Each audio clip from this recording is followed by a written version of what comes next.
All right, and a hearty shout out to all of you in the Rabyd Nation. Welcome, one and all, whether you're a paid for citizen, whether you're just a tourist who's subscribed, or whether you're just a person interested looking across the border, wondering whether or not to immigrate to such a wonderful country as the Rabyd Nation. Welcome, one and all.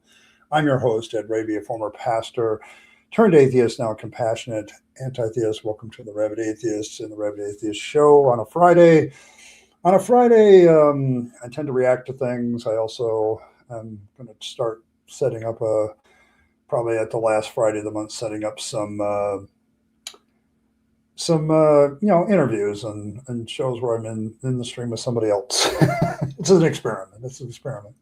But thanks one and all for coming. Tonight we're going to look at Greg Koukl. I haven't looked at Greg in a while. And in this two video series where he's addressing the question how to respond when atheists demand evidence.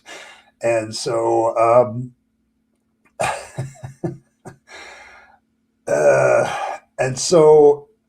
going to be looking at him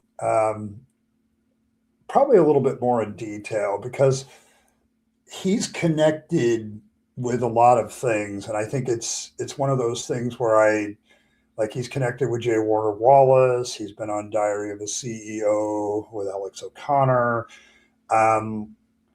As far as a profile among apologists, I think Greg still has like a lot of respectability among that camp. Now, I'm an atheist. I don't really respect apologists per se. I think Mr. D is right in calling them excusagists because I think that's a lot of what they do.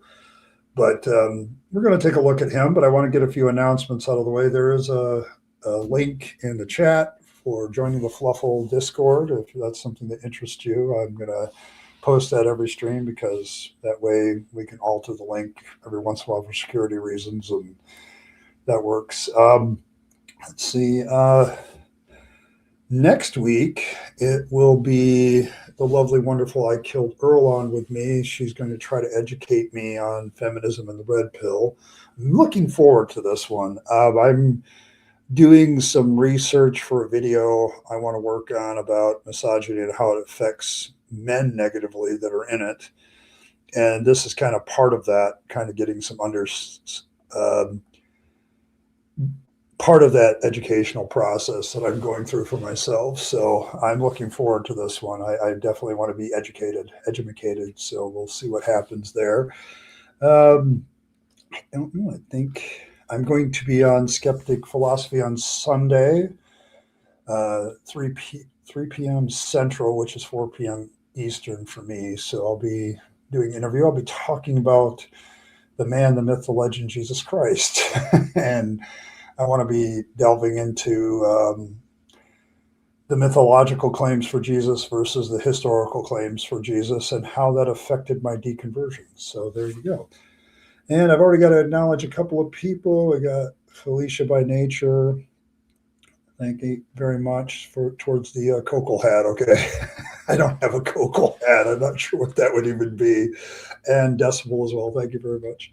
So that's two. That's the other announcement. There is a goal in chat. If we reach that goal, I'll wear whatever hat you guys choose to the end of the stream. And so thanks for that. It's my way of keeping the ads off of the live stream while it's live. So, all right, let's get a quick roll call before we get going. So here's Cranky. Cranky's here. The elder gods have sent their emissary. It's always nice when that happens. Always feel safer. I don't know why that is, because I know you're not after me. You're here to represent. Allegedly, Fred is here. Fred's here. Good to see you, Fred. Jackie's here. John from Holland is here. Let's see. Felicia's here. Going on through. Elizabeth is here. Oh boy, you guys are like having a long discussion on this one. Stormburn is here. Good to see you, Storm. Martin is here. Decibel is here. Michael is here. Dragon Rider is here. Mike Hill. The Goddard is here. The golfers here. Okay. Okay. Well, welcome. Welcome, Mike. I think I got everybody. So let's pull up Mr. Koukl here. I'm gonna add him to the stage here for a minute. This is during his radio broadcast, so I'm going to probably keep it smaller. He doesn't really show any graphics or anything that illustrate his points or anything. He's just talking into a microphone, kind of like I do. I do, before I even begin, though,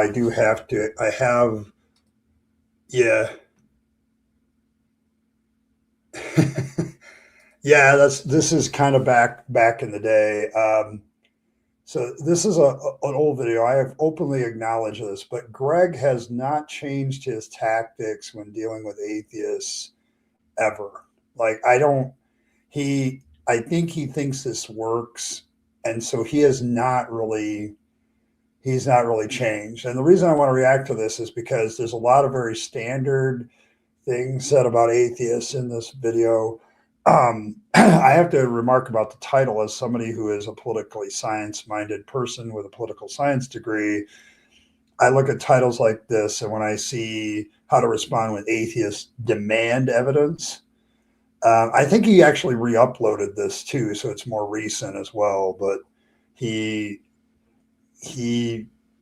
I don't know when the discussion he was having about Mike Prager in this. Yeah, there's a Prager warning on this one too. So,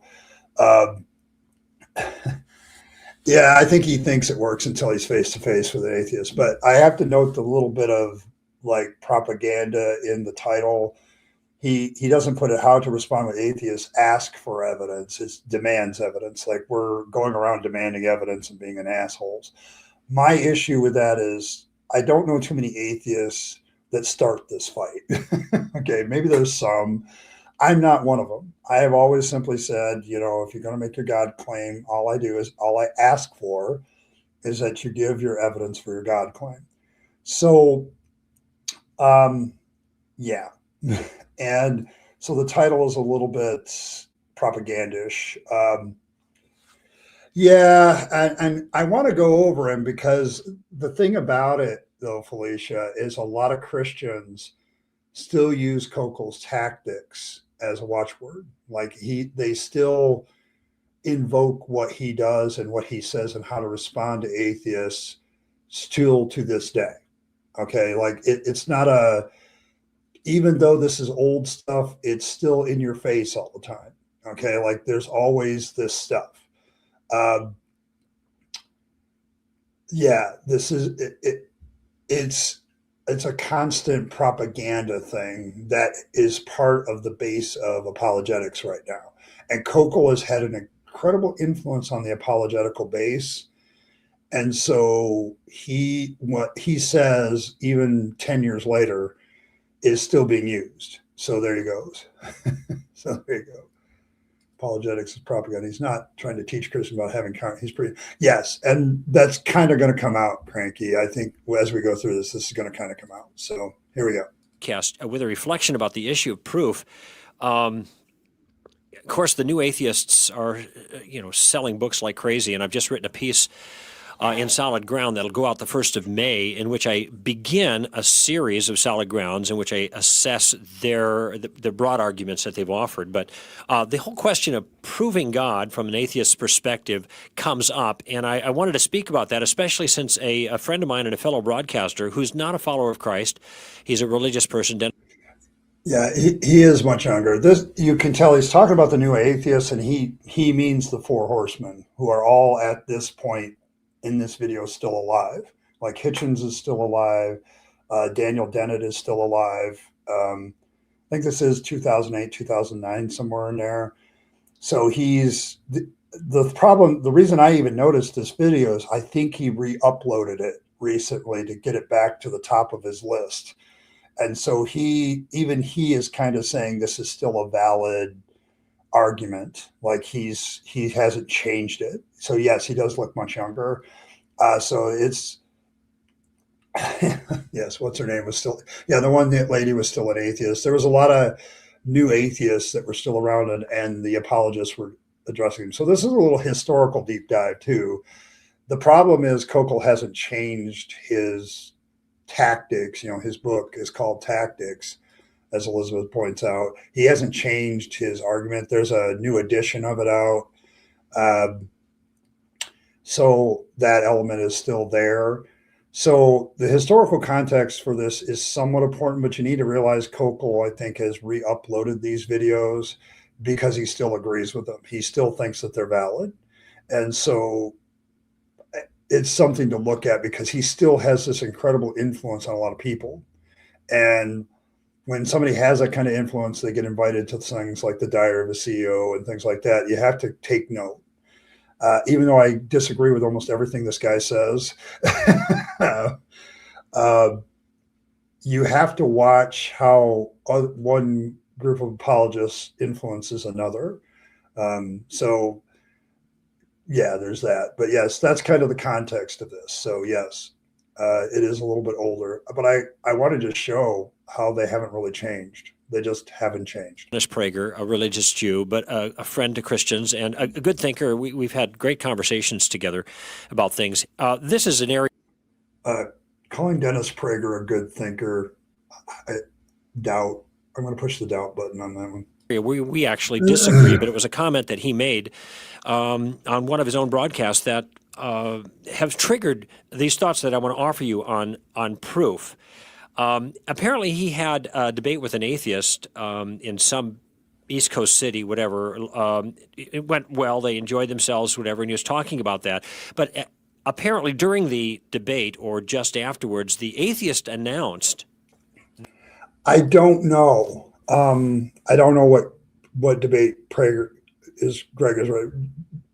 Prager doesn't debate much anymore. He's gotten too old, I think. Like he's changed his format since this video was made. And so, yes, it brings up the question, Dragon Rider, is this made up shit? Okay, is this made up bullshit? Because apologists are notorious for making up hypothetical situations and then turning them in, oh, that really happened.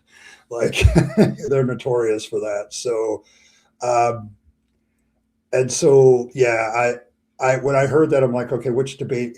Why doesn't he mention the person he was debating by name? It seems like that would be like, why wouldn't you mention? I don't know what it is with apologists. They seem to not want to recognize the name of their opponents. Like I talk about them all the time and I mention them by name, but they just never seem to want to do it. So I think it's been good for as a spokesman for McDonald's. Okay, that's fair, Felicia. Yeah, press the doubt X. Indeed, yes, yes. But yeah, like it.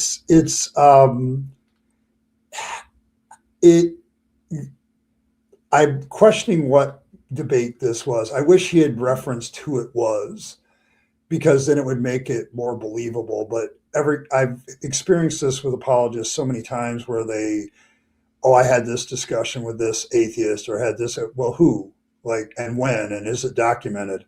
Like, and the moment you ask those things, they kind of head for the hills, and it kind of bothers me. But yeah, that's kind of, I was having the same feelings about this one too. So it's like, yeah, they don't like to be fact checked. So there you go.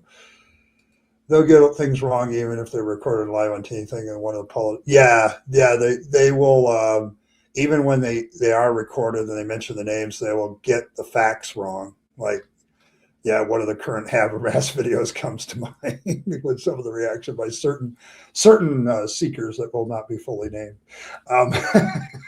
So there you go. Yeah, so it's kind of, yeah, it's a Schrodinger's atheist. I don't know. So I don't know what's going on. But yeah, so he's talking about this debate. We'll let it run and we'll let it ride that this debate, we'll hypothetically grant that it actually happened, and we'll see what happens. That he, the atheist, had actually won the debate because Dennis Prager didn't prove God's existence.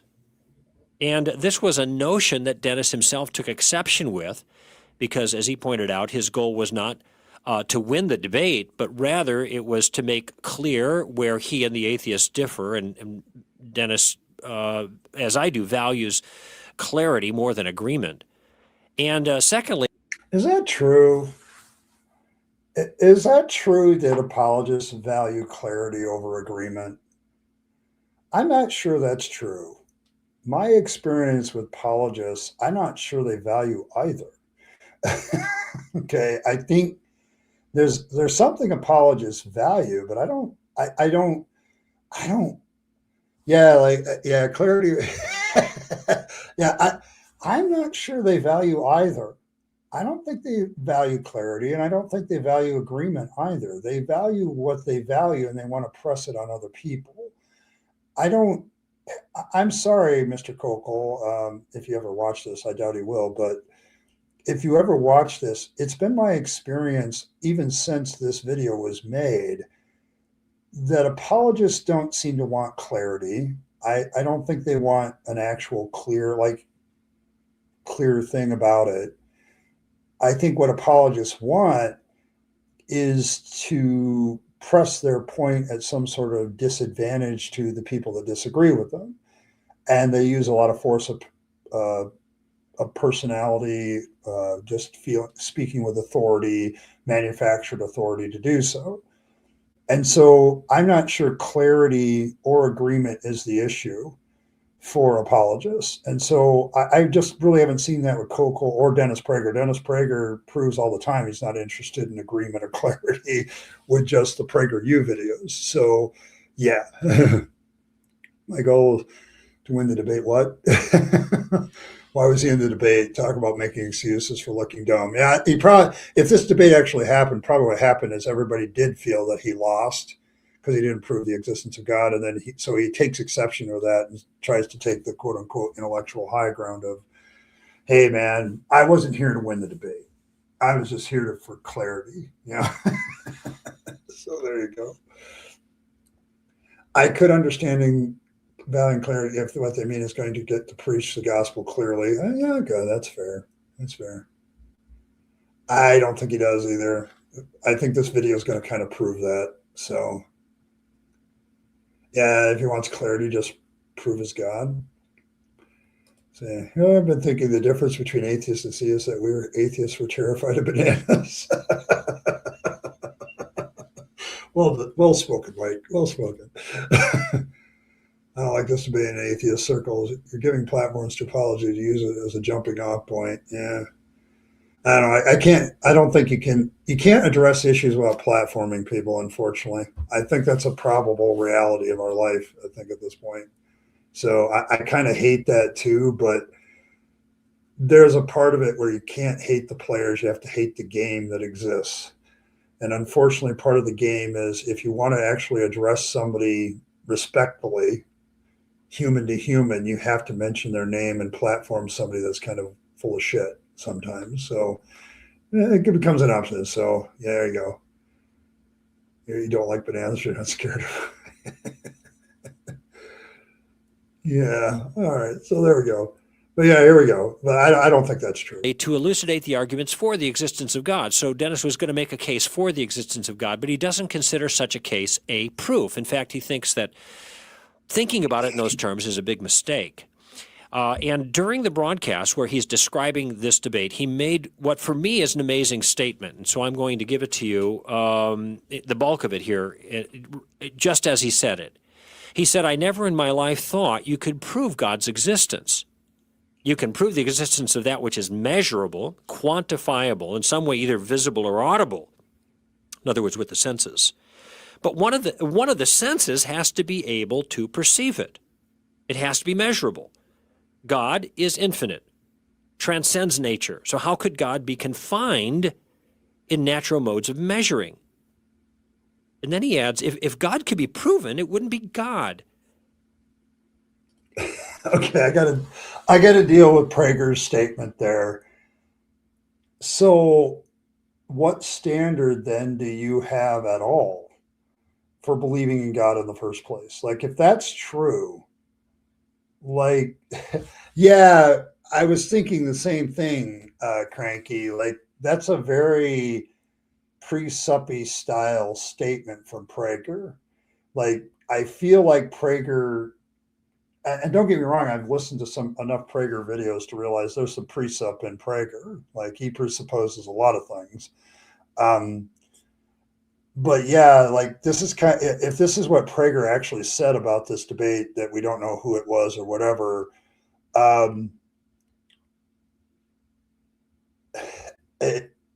If that's the case, okay, then yes, I think Prager sounds very much like precept there, because it's like, by his nature, God is unprovable. Like that's a different take on it, but it does sound very, very, difficult. Like, and couldn't I make that statement about a lot of things? Like, can I make that statement about Fangs? Fangs, by his very nature, is unprovable. Like, like, couldn't I do that? Like, it sounds very precepty, and this is back in 2008, 2009 that this video was made. So the precept run, like the overabundance of presuppositional apologetics, hadn't really started yet. It was the new atheists versus the apologists at that time.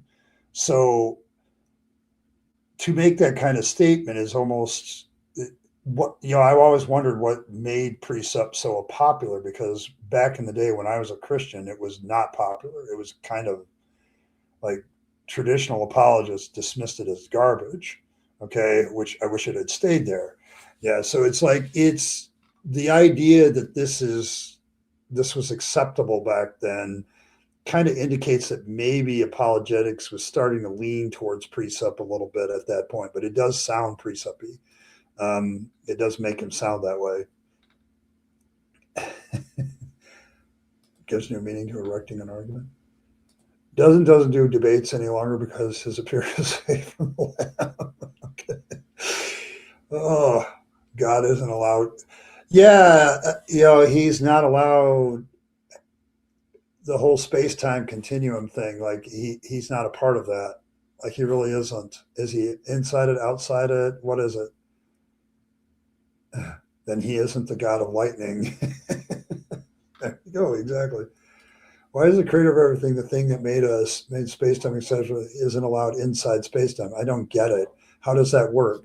I'm going to tell you, this allows, see, what Dennis Prager does with that argument is he keeps it shielded from any criticism. Like, think about that. If God isn't part of space-time and isn't inside of it, then you can't apply evidential standards that we have in any way, shape, or form to God. And so God remains purely a matter of faith. Well, that's fine. Okay. Unless you're making videos about how this belief in God is the foundation of the nation and we need to get it back to it. Like, it seems if you're going to make this God a foundation of the nation, you might want to have some space-time proof for God's existence. But Prager does this a lot. Like, he talks out both sides of his mouth, where he wants God to be this thing that's undefinable outside of it. So Koukl is rightly pointing out that there's a problem here. Okay. I'm going to agree with Koukl to a certain extent about the fact that Prager's thoughts are a little bit problematic, but so are Koukl's. Okay. So it's going to be innocent. It's going to be interesting. He's inside nature when he does miracles, and otherwise like that's what I'm saying when Prager talks about both sides of his mouth, because Prager wants him to be undefinable and untestable. But then he wants to turn around and say God acts in historical events and does miracles and stuff. And so what you end up with Prager is kind of this. He's very selective about what he lets you attack or engage as far as an ideological conflict. Like, we're dealing with tactics and Koukl here, so let's use the warfare analogy. So what Prager does is he kind of plays this game. So when you actually attack the existence of the actual God, well, he's not inside space-time. But I thought you just said he does miracles, like parting the Red Sea, like getting back to the Prager's Jewish origin. Like, I thought you said he did miracles, like he heals people and does stuff in the Old Testament. You think that's real. But at the same time, somehow he's outside of space-time, but he acts inside space-time, but somehow he's not inside of it. Like, yeah, it's really confusing what Prager has done over the years with that. It kind of, I've watched him for a long time now, and both as a Christian and as a non-Christian, and he does this all the time, where he just goes back and forth with this stuff. So yeah, it's kind of make up your mind, Dennis. I think that's probably valid. So yeah, and Koukl is going to have a problem with this, of course. You can make a very powerful argument for God's existence, which apparently he attempted to do during the debate, and I'm sure he succeeded in that. But then he adds, just as you can make. I'm going to have to push the doubt button on whether he succeeded in this debate that I don't know when happened and who he was debating. So I'm going to have to push the doubt button of whether he succeeded as well. Very powerful arguments against God's existence. And here's the concern. But the word proof doesn't apply to God, he said. The moment you enter the realm of proof, you've entered the realm of the finite, of that which is limited, of that which can be measured, and God transcends that. Yeah. Okay. Yeah, I can see where Koukl is going to have a problem with this. And I think a lot of us atheists and others are going to have problems with it too. It's strange that I'm agreeing with him on this one, but I think Prager's argument is kind of bullshit-ish, because he's trying to put some sort of special pleading box around God, where you can't attack certain aspects about God because he's quote unquote not measurable. He's infinite, not measurable. He's outside of space time. But at the same time, he wants God to give a damn about whether the United States is governed by a Judeo-Christian ethic and whether miracles happen. Like he wants God to be active, involved in this space-time universe, but he wants him above criticism when you use space-time criticism. Like, it's like, yeah, it's kind of Godsplaining. Like it's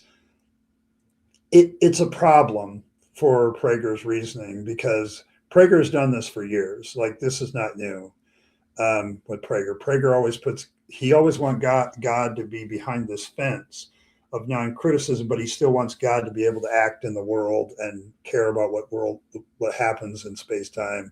But he doesn't want him to be judged by space-time criteria, which is, it's a double standard, and it just infuriates me. It always has infuriating, and he gets away with it. That's the real problem.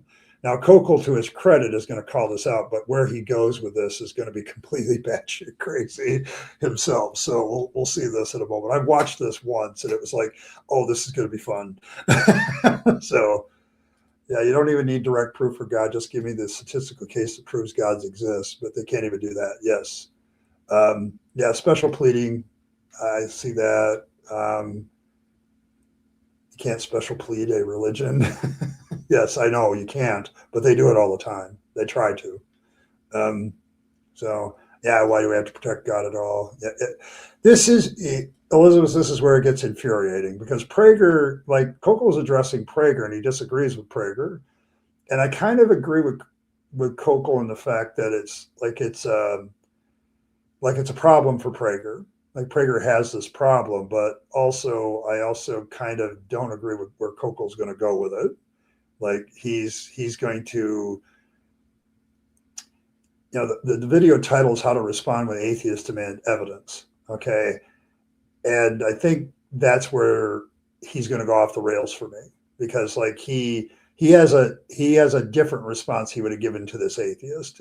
We'll just put it that way. So, close quote. Now, let me offer you an insight on this, because I think Dennis is really mistaken on this. He has offered the insight to his listeners because he thinks it's really important to understand that you can't prove God. It's a mistake to attempt to do so for the reasons that he gave. And there's an insight that pertains to discussions with atheists I want to offer you, and then I want to go back to Dennis's own comment. When atheists demand proof for God's existence, it's often a trick. Oh, got to stop there. I've got to stop there. How is it a trick? I'm just asking for proofs of God's existence. That's not a trick. Like, if you come up to me and tell me that magically delicious leprechauns exist, and if you follow the end of their rain, you'll find the pot of gold and several boxes of Lucky Charms, why is it a trick to ask for evidence for that? Like, give me the evidence for that. How is that somehow different than when somebody says, God exists, he cares for you, he has a wonderful plan for your life, you're a sinner, Jesus died for your sins. These are all claims too. Why is it a trick for an atheist to say, well, can you give me the evidence for that? How is that a freaking trick? Okay. Like, I don't, okay, my you got to understand, my poli-sci propaganda antennae are very finely tuned, I guess, if you get the joke. And to me, this is where Koukl infuriates me, because he starts to propagandize and poison the well about the atheists and their motivations. And I'm sorry, the vast majority of atheists that I have met, maybe there's a few like this that are trying to trap people because they like win arguments. But the vast majority, I'm an atheist because when I examined the evidence for God and Christianity, I found it wanting, okay, in great measure. And so it had nothing, I do not get this need apologists have to reframe what atheists are instead of what atheists say about themselves. I'm not trying to trick anybody when I say, where's the evidence for your God? Where's the evidence for your religious belief? I'm not doing that. Okay, I'm not doing that. Yes, we're tricksy. Yeah. If you're presupposing the existing God, asking for proof, or is a trick. It's like asking proof of existence of space-time sans matter. That's why he thinks it's a trick. Yes. Okay, like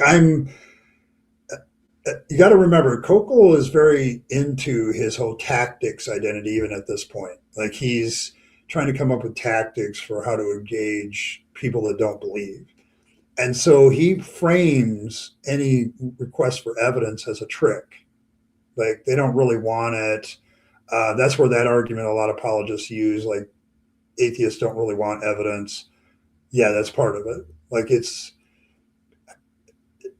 whole that, but it's not so much assumption. I think this is a deliberate move on his part, because he wants to, perceive atheists asking for evidence as if it's a trick. And then, so let's take a look at what that practically does inside the church, if I may speak as a former pastor for a moment. If I'm talking evangelistic and I discover the person's an atheist and they ask me for evidence, now as a believer, I think, oh, he's trying to trick me, and I need to move the conversation in a different direction. And that's kind of Koukl's justification for tactics, because he always wants to put the non-believer on the defensive. And he always wants to constantly do this thing called the Columbo tactic, where he gets to ask you all kinds of questions about what you believe and what you think, while never actually taking up the burden of proof himself for his own beliefs. This is Koukl's modus operandi. It is his normal button. So, yeah, it shows he doesn't really understand us at all, Elizabeth. And this is my largest problem with Koukl, is the way he frames atheists. Like, I have the same problem with Frank Turek. Turek is more egregious. Like, he, in his introduction of his book, I Don't Have Enough Faith to Be an Atheist, I can't get past the introduction, by the way. I have the book, and I can't get past the introduction, because he frames atheists as religious secularists. Like, we're religious about our secularism. That's what an atheist is. He defines us that way, and it's completely bullshit definition. And then he colors us, according to people I've read about that book, he colors us all the way through that saves. So yeah, like, this is a Koukl problem, and Koukl has made this accusation for years. Okay, and I'm just showing how long it's been. Okay, with this clip, because this clip is way back, like 2008, 2009. So they absolutely get it completely wrong. So, hey, thanks, Josh. Atheists don't want actual evidence equals I don't have any evidence. Yes. See, when I look at the title, okay, how to respond to atheists when atheists demand evidence, the proper response should provide it. Okay, that should, like, it's the simplest answer. Well, let's provide what evidence we think exists. That should be the answer, but it's not. They share actually Koukl on his channel. If you go to Stand for for to Reason, which is Koukl's channel. I don't know what the specific connection is, but he posts a lot of J. Warner Wallace's videos. So he's connected with him. I think they work. I don't remember if they work together on projects, but I know that they have a large agreement in methodology. So just keep that in mind. Okay. Just keep that very much in mind, that there's like a 2 peas in a pod kind of methodology there that I think exists. So Felicia, that's a valid question, but I think that's kind of where he's at. So, and that's why I think J. Warner Wallace and him mesh. So claim the other just touche. Yeah. All right. So we got Cranky dropping the memberships. Oh my goodness. You guys are overwhelming me here. I'm Melissa, Chris, MST, Quantum Baron, Flockmaster, Tremont Forever, Willy Wonka. Oh, Willy Wonka got a membership. That's good. Which version of Willy Wonka, I guess? MK. Thanks, Cranky, but appreciate that, Cranky. You're doing your lurker test. Okay, probably is what you're doing there. So, but thank you very much. Then we got. I missed one. Martin. Yes, Martin. Thanks, Martin. And then Felicia pushing us over for the hat. And the current winner is the Holy Bunny hat. So I used to think it was ridiculous for me to have the Holy Bunny hat and trying to talk seriously about apologists. But then I realized it's really hard to be as serious with apologists anyway. It's become a moniker of my channel. So there we go. There we go. So there it is. There's the hat. I won't read your super chat. Did you have a super chat? No, you haven't had one this one time, Cranky. So, but there you go. There you go.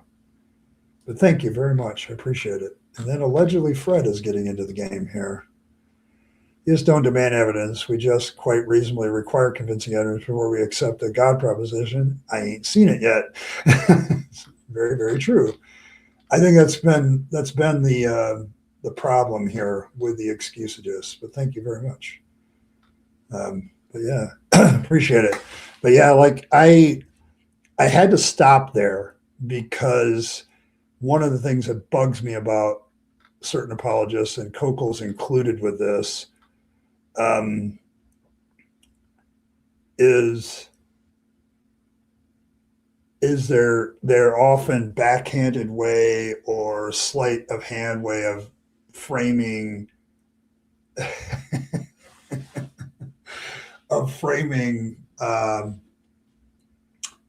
what atheists are or what atheists do. Like we're engaged in some sort of trickery when we ask for evidence. I'm not. Okay. Like, why don't you ask an atheist if that's what they're doing and give your rationale for it? I have no idea what you're talking about, Muhammad. In fact, I'm not even sure that's a rational comment. So, oh, you want me to read this? Thou shalt not touch an elder god's stash. I can read it with the Holy Bunny hat on, Cranky, and you know full damn well that Fangs may say, screw you. Because as we all know, the religious dogma of Fangs is contradictory, like all religious dogma. And so I thought about it. I gave it some thought. So I'm not afraid to read this anymore. So there you go. There you go. The tactical goal of suicide is a really funny heading in partial context. Yes. All right. So I just had to stop there. That's another propagandish move by Koukl about atheists. Sometimes it's a reasonable request for evidence, but usually it's not. I mean, unless you know in advance what kind of evidence would count from the atheist. Okay. First of all, that statement alone gets rid of the whole "it's a trick" move, because what you just said is, oh, if I just ask what standard of evidence they're looking for, that removes the trickery. Like, how is it a trick when you can easily solve the problem by simply asking what kind of evidence you're looking for? Like, Come on, man. Like you just disproved yourself in that comment because you just haven't figured out um, that you can solve that problem very, very easily simply by asking the question, what evidential standard are you looking for? And so saying it's a trick and you don't really know what evidence they're looking for is just a way for you not, once again, to have an excuse not to provide the evidence. Okay, this is what infuriates me about Koukl, is he comes up with all these reasons why he doesn't have to answer the questions that we were asking because they're tricks or they're manipulation or whatever else. Yeah, what if there was no trickery? Tekken fan, yes, correct. And welcome, welcome. Yeah, it's like, what if there was no trickery to begin with? And you just need to find out what the evidential standards are. And then at that point, all you have to do is, okay, these are their evidential standards. What evidence do I have for my God or my faith can I present that will meet those evidential standards? This is the thing Koukl works very hard to avoid doing. Okay, he has always done this, and it just infuriates me. This is the infuriating part of Koukl, because the whole tactics thing, if you boil it down, is just a game you want to play when you're talking to somebody about this stuff in order to avoid the one thing that excuses just always seem to want to avoid, the burden of proof. They either accept it and try to avoid it, or they don't accept it and say, I've got the burden of proof to prove God doesn't exist. And it's like, no, that's not how this works. And I think this is the real problem I have with Koukl. Koukl just does this shit where he infuriates me with this, where he casts disparaging light on atheists. My channel is about normalizing atheism, and part of that is pushing against the propaganda about atheists that Christians and other and Muslims and everybody else tell about atheists. Okay. And this is part of the propaganda. No, you have a simple answer there, Mr. Koukl. Just find out what the evidence standard is. And you should be able, because it's God, the omnipotent, omniscient God that created the universe, because of all those facts, created space-time, because he is that God. His fingerprints should be all over the damn thing. But they're not. Okay. And that's the real problem. So, yeah. And so he's just kind of played himself, in my opinion, with that statement, because he's basically admitting that if he just asked what the evidential standards were, he could probably try to meet them. And there she is, the wonderful, lovely, beautiful, smart, intelligent, lapping which our Lord naps, one of the smartest women I know. I know several smart women. There's many. But one of the smartest women I know, I killed Earl. Welcome, welcome, welcome. Mom is here. Mom is here, so everybody has to behave a little bit better, or not. So there you go. There you go. But yeah, this infuriates me. This is the propaganda part of this video, and it just drives me nuts. Or for the atheists, I should say, whether it's scientific evidence or historical evidence or philosophical arguments or revelation, that would be a kind of proof, I imagine. And before you know, or unless you know what kind of proof would be satisfying, absolute proof, proof beyond a reasonable doubt, proof based on preponderance of evidence. In other words, you need to know the kind of evidence that would appeal to them and the kind of proof that they're looking for. Unless you know those things, you're probably wasting your time by trying to prove anything by giving.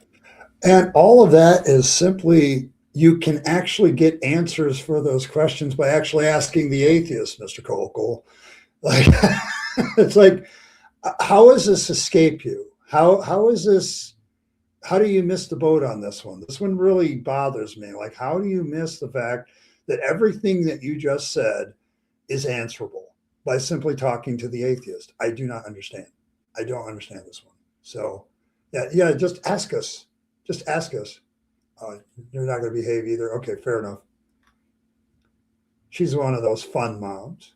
She's not like a mom. She's a fun mom. Props if you get to the movie reference. So, there you go. Evidence to an atheist who raises this issue. And the reason is because it's too easy for an intellectually dishonest person to simply dismiss your efforts and say, well, that's not good enough for my proof. So not only is the atheist engaged in trickery, we're also intellectually dishonest. Now, he has had this trope about intellectual dishonesty, and what he defines as intellectual dishonesty is when he does provide evidence, which is rare, because he seems to avoid evidence a lot. He then, when I say, well, that evidence isn't convincing for this reason, this reason, this reason, and this reason, like he just castigated, well, you're just dismissing it because you don't want to accept it. And that's a trope of apologists too. This is why I'm saying Koukl has a lot of influence on apologetic method. Okay, I think his book Tactics is like it did a 10th anniversary edition, and it's because a lot of apologists look at it as kind of an apologetic Bible, so to speak. And so he's basically now said, well, what about the reasons I don't accept your evidence? He doesn't want to even engage that. He doesn't seem to realize that this is a back and forth. And if I dismiss his evidence, well, I'm just being intellectually dishonest. I'm not makes me feel all squishy and shit. Oh, there we go. There you go. All right. But yes, I don't get it. Like, it's like, yeah, there's like a projection here. Like he's right. It would be easy to do that, but I'm not at all convinced the atheists do, not me. Yes. So, but yes, like this is really, really a problem. Okay. Like at this time, maybe it's the excuses you should repent. Yeah, probably. But yes, yes. So, there's been several propaganda moves kind of poisoning the well about atheism and atheists, okay, already. So if I ask for evidence, well, it's a trick because you don't really know what evidence they're asking for. Well, ask us. Oh, and if we do give evidence, like they're going to be intellectually dishonest and dismiss the evidence. And so the whole thing is to make the atheist at this point propagandize into being this tricksy. The reason I talk about this, I realize that this is very common because this is exactly, for those of you who remember the Real Seeker moment where he accused me of philosophic, like engaging in a psychological trick. Is this where this comes from? Is it Koukl's idea that atheists are always engaged in trickery and intellectual dishonesty? And because believers believe that every time they engage us, like this is what's happening? Um, yeah, like you atheists wouldn't accept evidence. What evidence? You wouldn't accept it anyway. Like he's making another excuse not to give the evidence. Like we won't accept it anyway. No, I don't just not accept it when I hear the evidence for the existence of God. I give you my reasons as to why I don't accept it. Okay, that's not intellectual dishonesty. That's giving you my intellectual reasons as to why I don't accept your evidence. Like I don't understand how they don't get that part. Like it just really bothers me. Like the absolute ad hominem poisoning the well stuff that these excuses just do. Like, is this the origin story of that? Because I think this is how it happens. So yeah, it's a problem. Yes, they believe God is engaged from a visual point of God existing. Therefore, anyone that demands evidence of God's existence is being dishonest. Same position in the Islamic world. Okay, see, like this is problematic if you're going to have a dialogue, Felicia, on the existence of God. If one of the people you're trying to interact with automatically assumes you're a trickster or dishonest, intellectually dishonest, and you're automatically being labeled as that, it's really damn hard to have an interaction with somebody like Koukl. Like, because now, would I have a discussion with Koukl about this when I know how he's castrating me? Like, like, can I do that? So, yeah, he doesn't think there's enough evidence for evolution. He's going to make a comment. I think it's in the second video about that. Like he there's also some stuff in here that kind of he thinks undermines science, but it really doesn't. So yeah, we're going to have to deal with that. Yeah. I mean, this is a problem with that. The ultimate goal is to have a discussion on the existence, it's to shut down the conversation. So he's kind of doing it the same. Like, he doesn't want to shut down the conversation, though, Felicia. If you look at the whole way tactics works, and I ordered an old used copy of the book just to read it to see what his methodology actually is, but get some details. But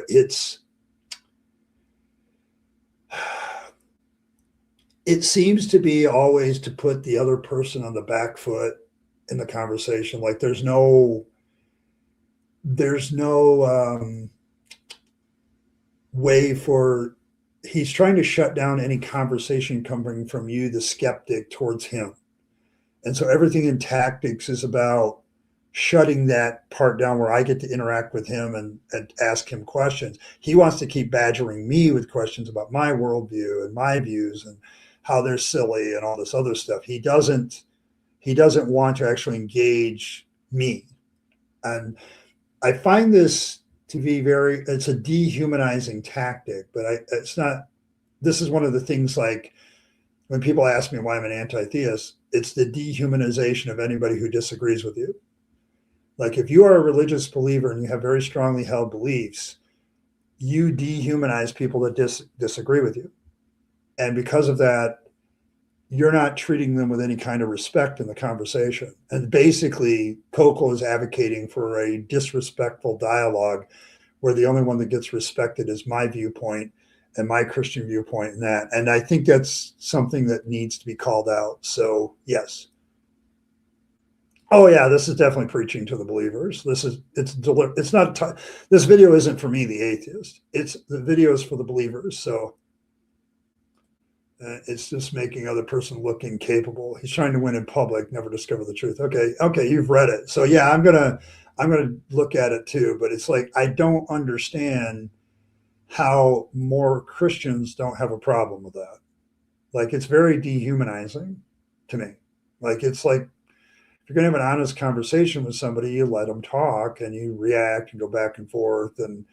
But Koukl is setting up the conversation where he doesn't have to do that. And so, yeah. You see it also often in chat comments debates. Many theists follow that pattern. Yes. And that's kind of why I want to deep dive Koukl for a while, because I want to get to the methodology. Okay, I'm probably going to, because he fascinates me, because he seems to be this very influential person on apologetics and how they react to others in particular, how they view others. And atheists are just one particular subset, but it's an interesting thing. So Christians aren't trained in morals, they're told. That's why they don't see it as fundamentally immoral. But I think there's enough Christians, like I used to be, that had this moral conscience about, there's a collective consciousness of morality outside my little worldview of Christianity. I especially decided to develop that after I became a non-Pentecostal Assembly of God guy and got into an independent, congregationalist type environment where I had all kinds of different religious Christian views in front of me.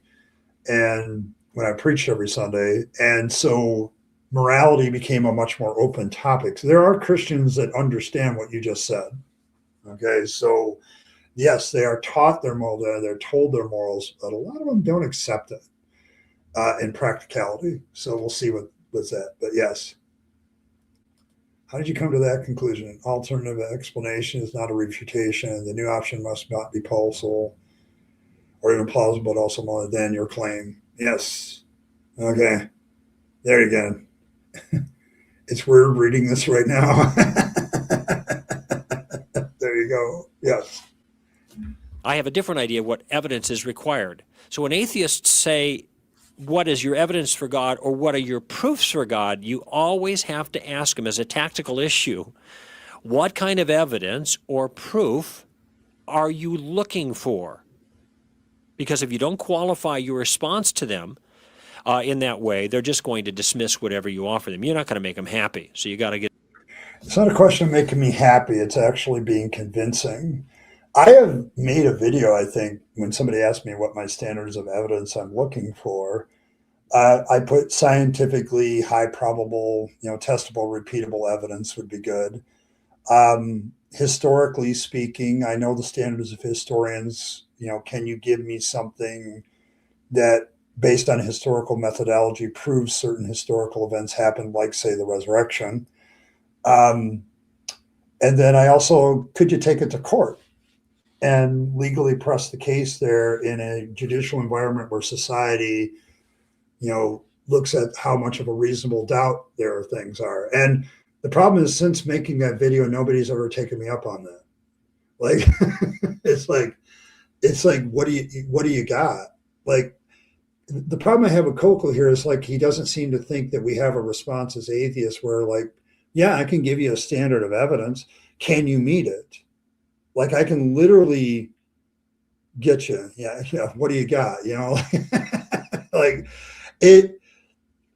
I mean, he should be taking his own advice. Like, he should be, because it's like, if I set a standard for evidence and I give that to you and you meet it as a Christian, then I would be obligated at that. But, well, I set the standard of evidence and it looks like you met it. And so I'm going to have to rethink my position. The problem is, a lot of times atheists do give these standards of evidence and they don't meet them. And then they want to turn around and say, oh, well, you're just being stubborn. Okay. It doesn't make you happy that these are actually good evidence, and so you dismiss them. No, that's not the case. There's real life evidential standards in real life. Like, you don't go into court and just present anything as evidence for a case.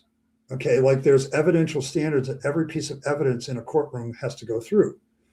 And if it doesn't meet those evidential standards, it gets thrown out. Or the jury is instructed that this evidence is circumstantial and not a direct proof. So there's a lot of things that happen in a court of law that make sure that the evidence isn't just evidence, it's also good evidence. The one thing that apologists never want to talk about is the quality of the evidence. Like, they'll sit there and talk about, you'll hear apologists, like, one of the classics is, oh, look at all the manuscripts that back up the New Testament. Yes, and the copying process for a lot of those manuscripts is shit, and they're bad. And even textual critics will tell you that are Christians will tell you that the quality isn't that great. Okay, so it's like, where is your good evidence? And they don't seem to want to acknowledge that some of the evidence they have is poorer, way poor, and not very little of it is good. And that's the problem. They just want to say, oh, you give them evidence, but they don't accept it. It's a question of why I don't accept it. Is it good evidence? Like, I know I infuriate theists when I tell them this, but the Gospels and the book of Acts are hearsay. Like, it is literally hearsay evidence. If you try to present it in a court of law, it'd be dismissed. If you're like, well, we got this testimony from this witness about the life of Jesus Christ. Well, who is it? Well, we really don't know. Okay, well, do they cite any sources where they got their information? No, they don't do that either. Sorry, hearsay.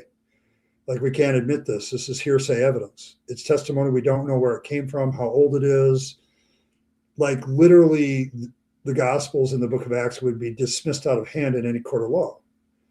And it's like, that's the problem. And I infuriate theists when I say that, but it's like, it's true. You don't have to like that it's true. And so anything you pull from the Gospels or the book of Acts, for the Bible told me so bullshit, it's not gonna work for me. Okay, because it's like, I know what the Gospels are. I know what the book of Acts is. I know what a lot of the testimony, particularly in the Old Testament, is way hearsay. Like, we don't know who actually wrote most of the Old Testament. So it's like the problem of an evidential standard using the Bible. I dismiss the Bible in general because most of it is just hearsay stuff that we don't know who wrote it. We don't have specifics. We don't know where the sources came from. It's one hearsay thing after another. It's he said, she said, this person's claims stuff. And it pisses theists off. I know it does. But it's like, how dispute it then? Dispute how it's not hearsay. Dispute how it meets one of the criteria where hearsay evidence can be admitted. Give it to me. And they can't do it. So, yeah. Of their strategic advantage of us apologists. Quit arguing linguistics and show the goddamn evidence, says Cranky. Yes. Yeah, like the NT is irrelevant until you prove the Old Testament God exists, like the Abrahamic God. So yes, that's kind of like, and it's not just a question of like, I get to assess your evidence that you give and give it a quality basis, and I can tell you why. Like when people quote the Bible to me and I say that's not good enough, like people have done that in chat. They start quoting Bible verses. The reason I don't accept those is because of the hearsay thing I think about them. It's like, you don't know who actually said that. You don't know where it came from. You don't know the source of the information. It's not documented. Like, I can literally just set this aside as any kind of good, it's bad evidence. It's not only testimony evidence, which is lesser quality than actual other types of evidence because it is testimony evidence. It's bad testimonial evidence. So it's really, really a problem.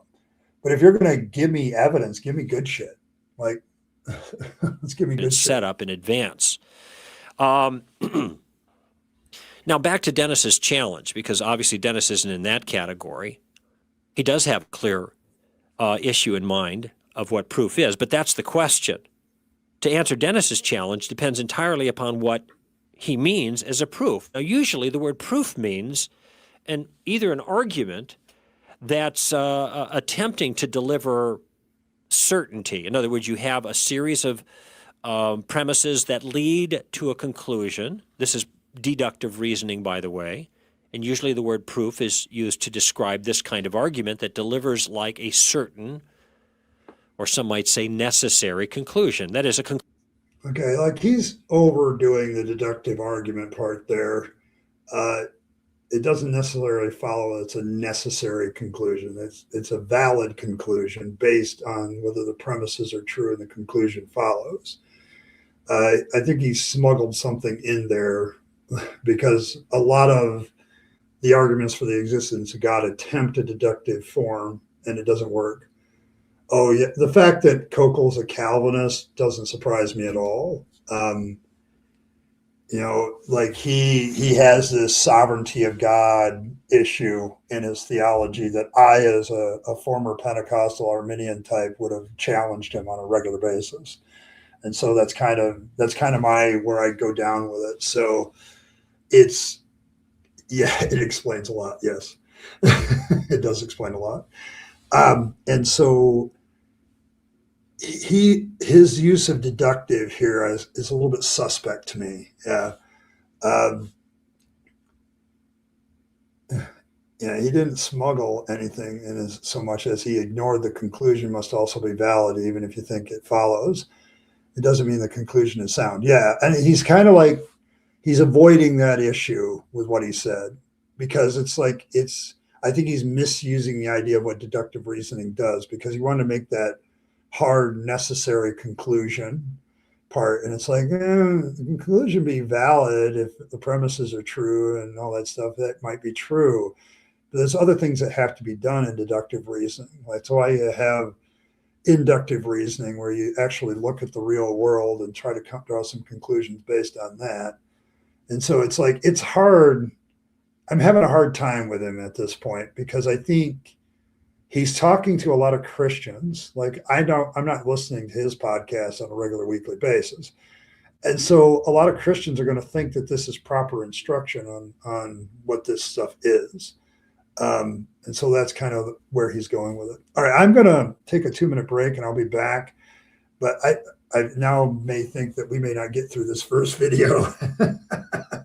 I thought we might be able to, but the second part is just him dealing with Dennis Prager. So maybe that's a good thing. But I'm going to take my 2-minute break. I'll be right back with the rest of this. So I'll see you in a bit.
All right, and I am back.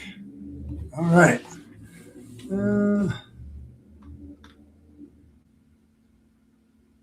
Thanks. Banks doesn't care. Okay. Yeah.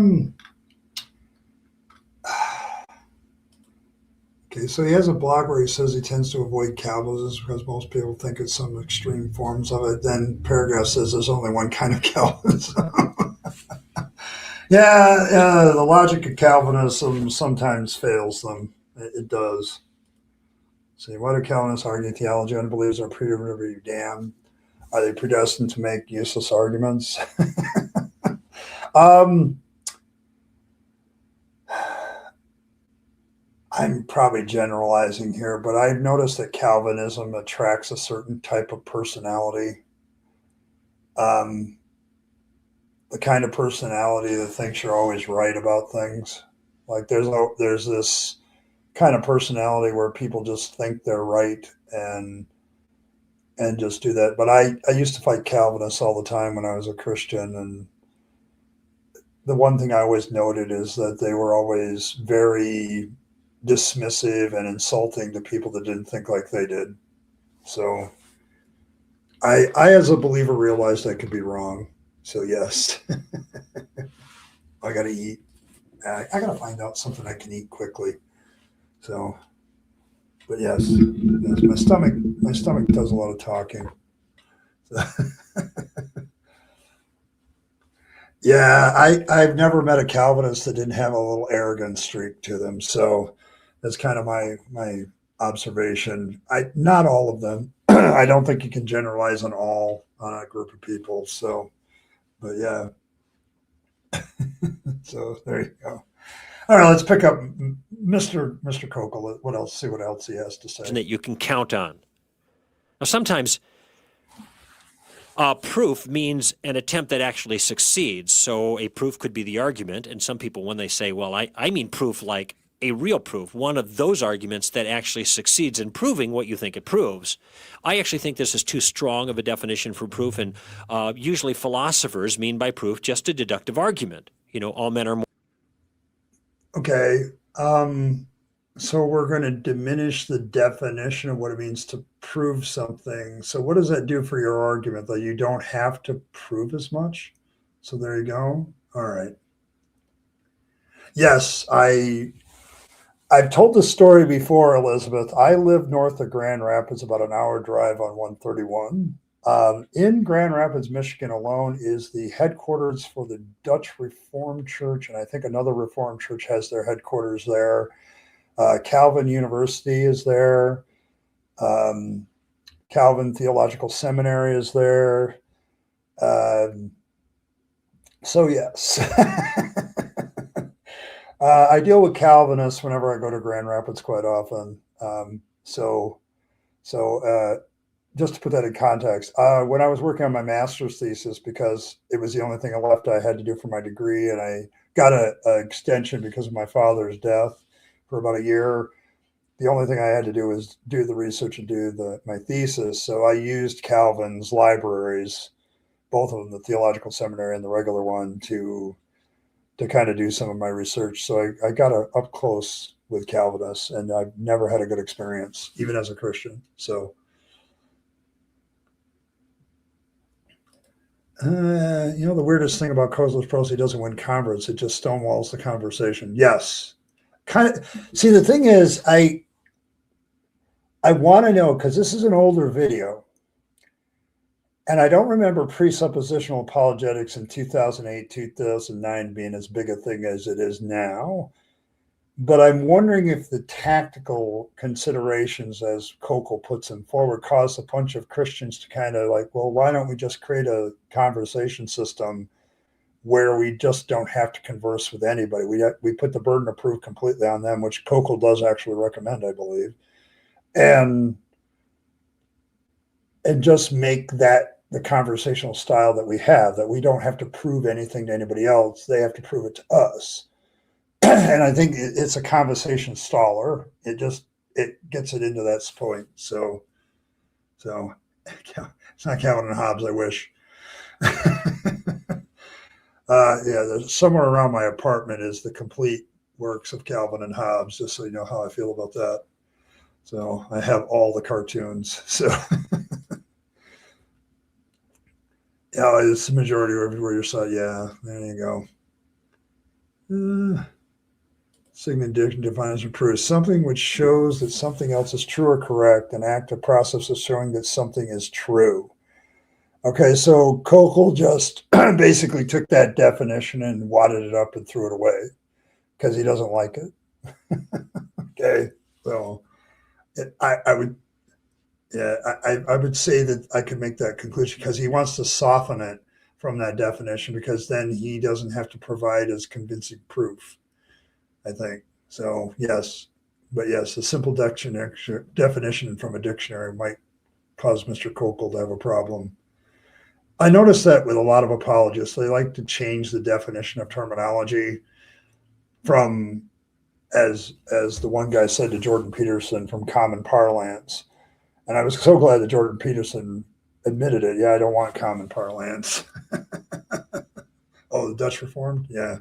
They're an interesting group of people. My grandmother was Dutch Reformed too, because her parents came over on the boat. So she was Dutch Reformed when she was born into this country. She's one of their only children who was actually born in the United States, was my grandmother. So yeah, he is playing word games, and it is slimy as fuck. It is. Mortal. Socrates is a man. Therefore, Socrates is mortal. Now, that's an argument, and that's a proof. And it's Hey, it's Reverb Twang. I wanted to stop and recognize it. Yeah, okay. You're half Dutch? Yeah, I'm a quarter Dutch. So, but yes, the Dutch runs deep in my family. I swear, Holland, Michigan is a holy land for us, for some of us in the family. But yes, good to see you. Good to see you, Verb. Good to see you. All right, well, let's get back to a Koukl. deductive syllogism. And I hope you can see that if the first two sentences are true, then the last sentence, the conclusion, follows necessarily. It must be the case. That's what generally philosophers mean by proofs, something along that line. It doesn't have to succeed for it to. Well, why did we suddenly switch to what philosophers mean by proof compared to what the atheist is asking for proof? Because I may not be asking for a philosophical proof for shit. Okay, I might just. I'm trying to understand Koukl's reasoning here because he seems to have switched what he is defining by proof from a more dictionary-based definition to what he wants the dictionary definition of proof to be.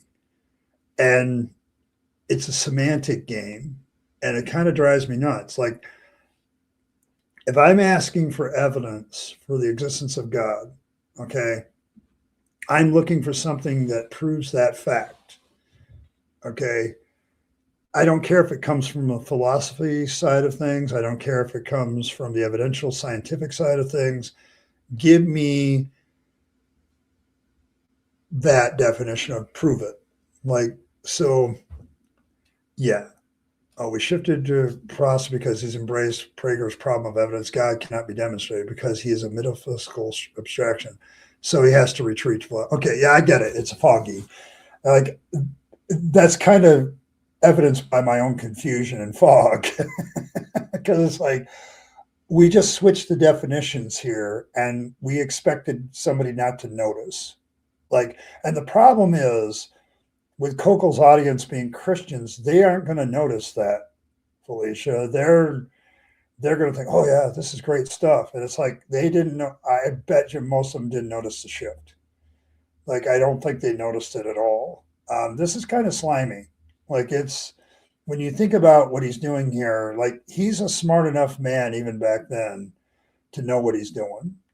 And so he's definitely switching and playing a semantic game. And as Cranky points out, is like, he's accusing atheists of playing a semantic game while like playing a semantic game himself. And it's kind of hypocritical. So, but yes. But yeah, like I got foggy there for a minute. Like, wait a minute, we shift our definition of proof here to something that you want and not what I'm asking for. So, yep, kind of a bait and switch, definitely. Yes. Be a proof in that sense. And by the way, I want you to notice something about deductive arguments. Deductive arguments are meant to produce certainty. If the argument is valid, that is the Okay, I challenge that. I think that's full of shit. I've studied deductive reasoning, and I don't think it's designed to produce certainty.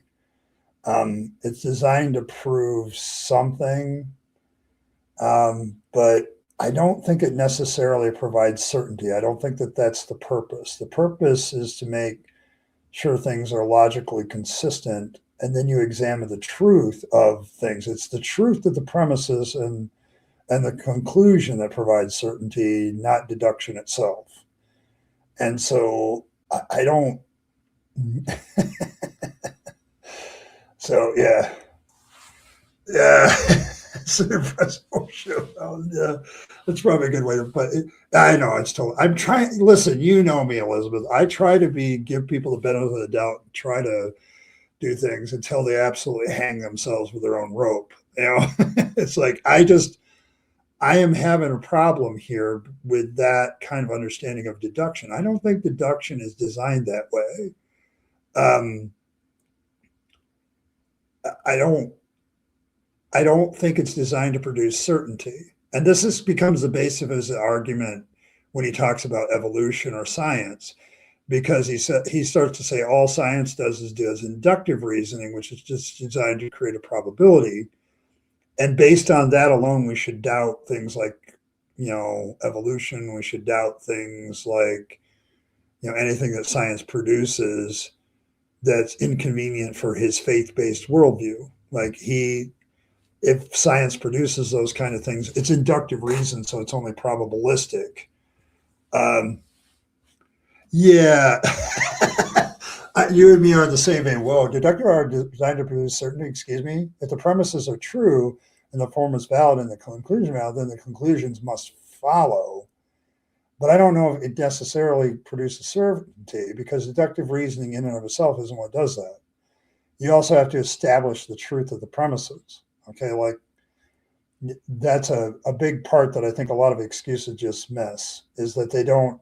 You got to prove that. Like, that's why a lot of the philosophical arguments for the existence of God fail me, because you'll look at the premises and go, well, that could be true or that could be false. So the conclusion could be true or could be false. That doesn't produce certainty. Okay, when you get that, it's conditional. Like as Stormberg points out, deduction can only provide certainty if your premises are known to be certain. And good luck with that. Yeah, that's the most valid thing you can take about that. And so for Koukl to say that, he's putting on deductive reasoning something I don't think people who use it and study it. And so, yeah, it's like it's a problem. Like it's a problem.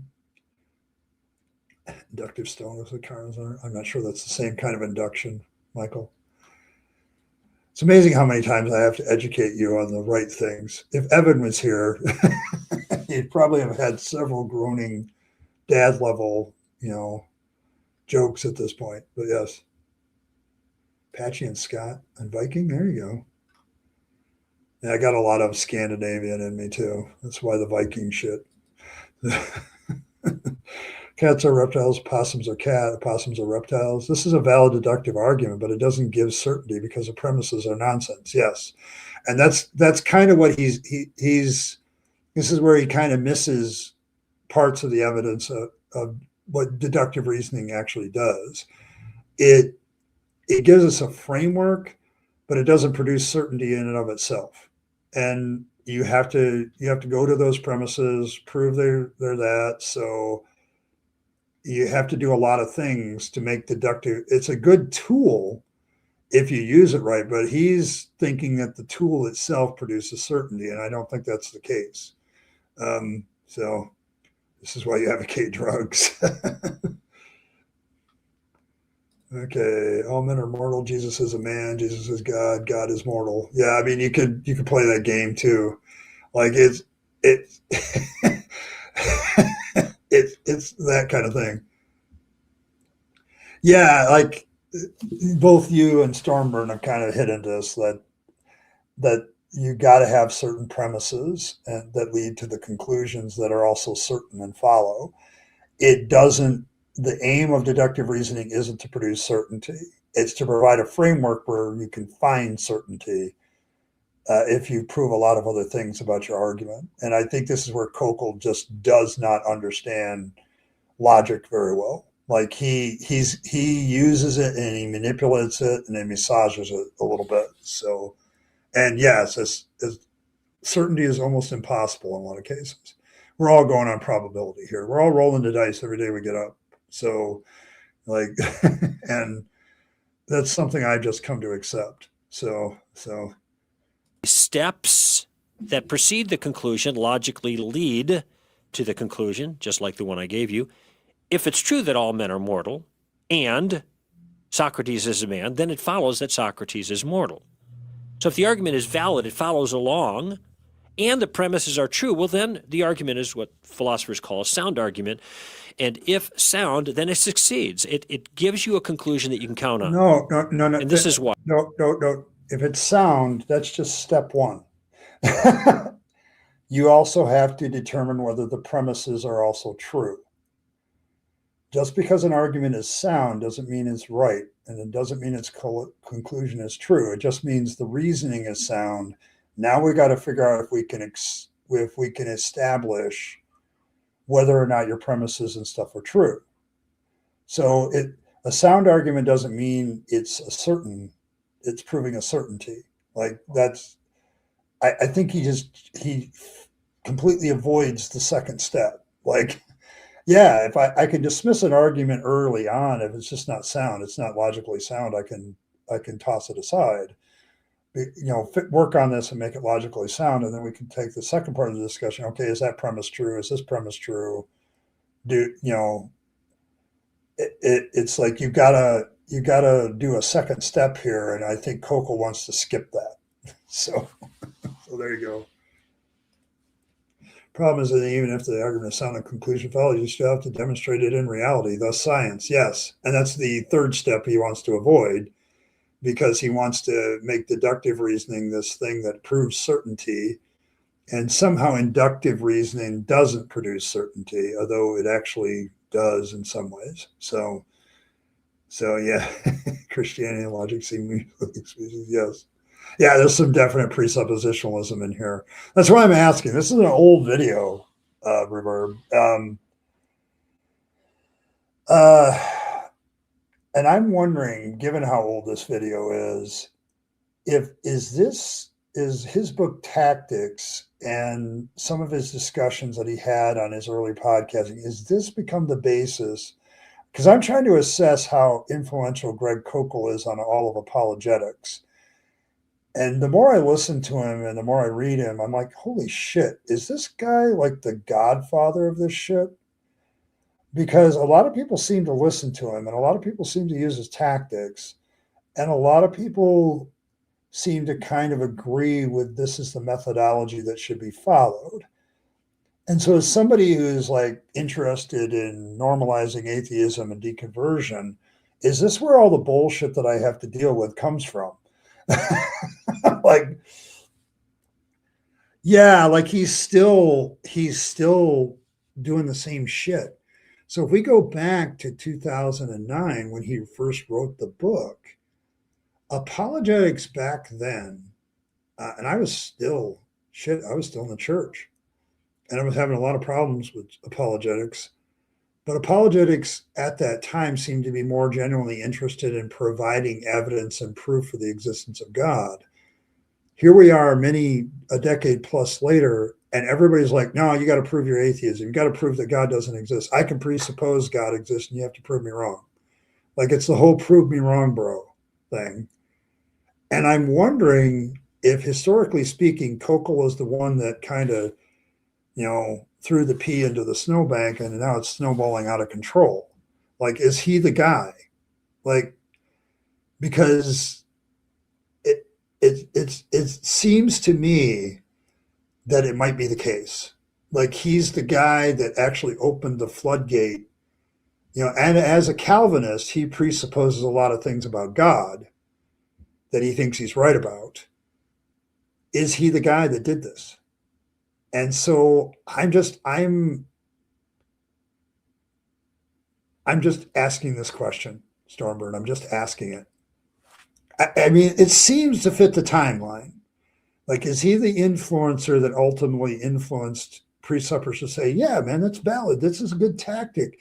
Let's go do this. Let's reverse the burden of proof. Let's ask them a whole bunch of questions that they can't answer. Like, how many times have I seen that in chat? Like, I've lost track. I've lost track, And I'm wondering if Koukl is the guy that originated all this bullshit. Okay, so is Koukl the guy that popularized it, though, Storm? Like, I've never heard of Greg, and most people have, but I know a lot of atheists that have heard of Koukl. So, yeah, I mean, I'm just wondering, is this the guy, the influencer? I know the precept ideas have existed for a long time. Like, they were around when I was in seminary back in the 90s, and there were precept apologists writing books back then.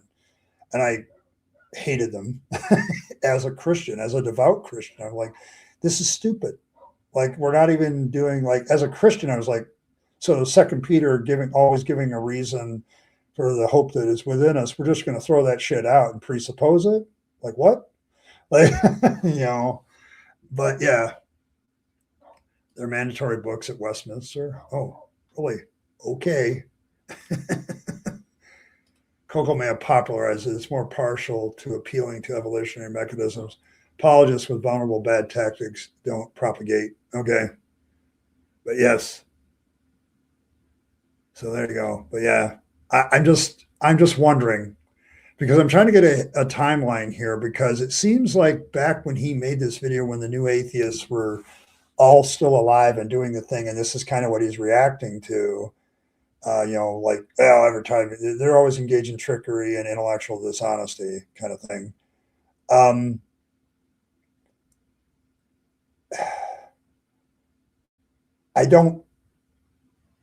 It explains a lot of why I get the same tactics from theists, and it seems like it's okay for them to do so. Like, they feel justified that this is the way to do it. And it bothers me. Because, yeah, I get that the lineage might be a little rough, Stormburn, but it's like, it explains so much if Koukl is the influencer that got people going down this road in one way or another. And you see precept now in almost all the mainline apologists that 10 years ago didn't use it. Like, now it's much more popular and it's much more common and than it used to be. And I have to wonder, is this the snowball that started the avalanche? Like, is this kind of talk what created the problem? So yes, at least Westminster Dog shows flagball mandatory as well. Better sport. Yeah, there you go. Why deductive proofs are so appealing, because these kind of proofs can't be false. Bullshit. Really? Did anybody call him out about that? Like, these kind of proofs can't be false. Using deductive reasoning, they can't be false. Like, here's the other problem with deductive reasoning. Like, let's say at the moment we say this premise and this premise are true based on what we know. And so the conclusion follows. But later on, we find out that one of the premises that's made in an argument is not exactly true. That another premise is more true. And when we put that one in, the argument doesn't work anymore. Like, there's an uncertainty to deductive reasoning that I don't think that Mr. Koukl gets. And I think he's having a problem there. So, yeah, I think he took Sherlock Holmes literary.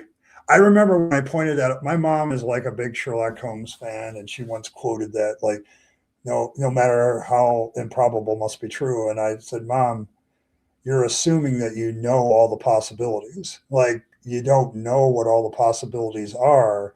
So that doesn't necessarily follow. And she looked at me funny because she's a big big mystery fan, Sherlock Holmes fan. I'm like, don't get me wrong, I love Sherlock Holmes, but some of the stories are great, how he figures stuff out, but his main axiom isn't necessarily valid. It may best be you haven't thought of the actual possibility too. So there might be another one. So not much. You can watch it later. So there you go. I think apologists are cornered in so presupposition Hail Mary to get people on their side. Yeah, there you go. Pun not intended. Okay. You could have intended that. Listen, the only thing I ask out of all, if you're going to do puns, intend them. Don't do the pun not intended thing. Just be brave, intend your puns. It's good. I'm good with it. Yeah, he was kind of a sucker for spiritualism too. So it may be, Fred. Like I did my video last year about how the rise of presuppositionalism was actually a victory for atheists, because it's kind of playing the game that I don't actually have evidence, so I'm just going to make you prove me wrong. You refuse to tend your puns and let them grow wild. Well done, Felicia. Well done. See, now you're getting into the spirit of things of this channel. There you go. Now, there are these kinds of proofs that are offered for God's existence. And I think some of these proofs, that is, arguments that follow a deductively valid sequence, can be very compelling. Here's one, and it's included in the Solid Ground coming up in May, dealing with the new atheists. First premise: every effect requires an adequate cause, and nothing can cause itself. Yes, we're going here. I think some of you already know where he's going. Yes, this is where we go. So here we go. I'm going to continue. Things happen for reasons, and things don't cause themselves to happen. That's all I'm saying there. Very straightforward. Every effect requires an adequate cause, and the beginning of the universe is an effect. Therefore, it needs an adequate cause. And by the way, to be adequate, it would have to be outside of the universe, wouldn't it? Because the effect is the universe.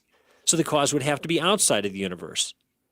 Simply put, and I've said this before in public, and I think it's kind of a clever way of putting it, it's memorable and captures the point. A Big Bang effect needs a Big Banger, a cause.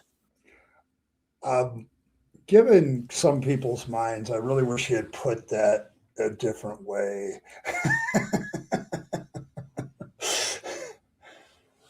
Oh, yeah, here we go. Here we go. Oh, my goodness. Of course, the puns came out. Of course they did. I mentioned them and they come out. Puns are okay, but no sheep puns. Those are just bad. Okay, there we go. Better call Paul. Golly, we all predicted Koukl's proof. Look at that. Yes, Big Banger orgy. Like, that's where I was going with it.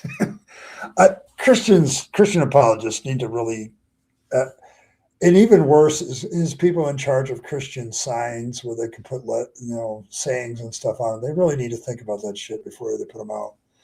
You need to have a dirty-minded person in the church. Hand them what you want to put on the church front sign and say, can you take this in any way wrong? Because they really need to do that. So we own our puns in this verse. There we go. All right. So yes, a Big Banger.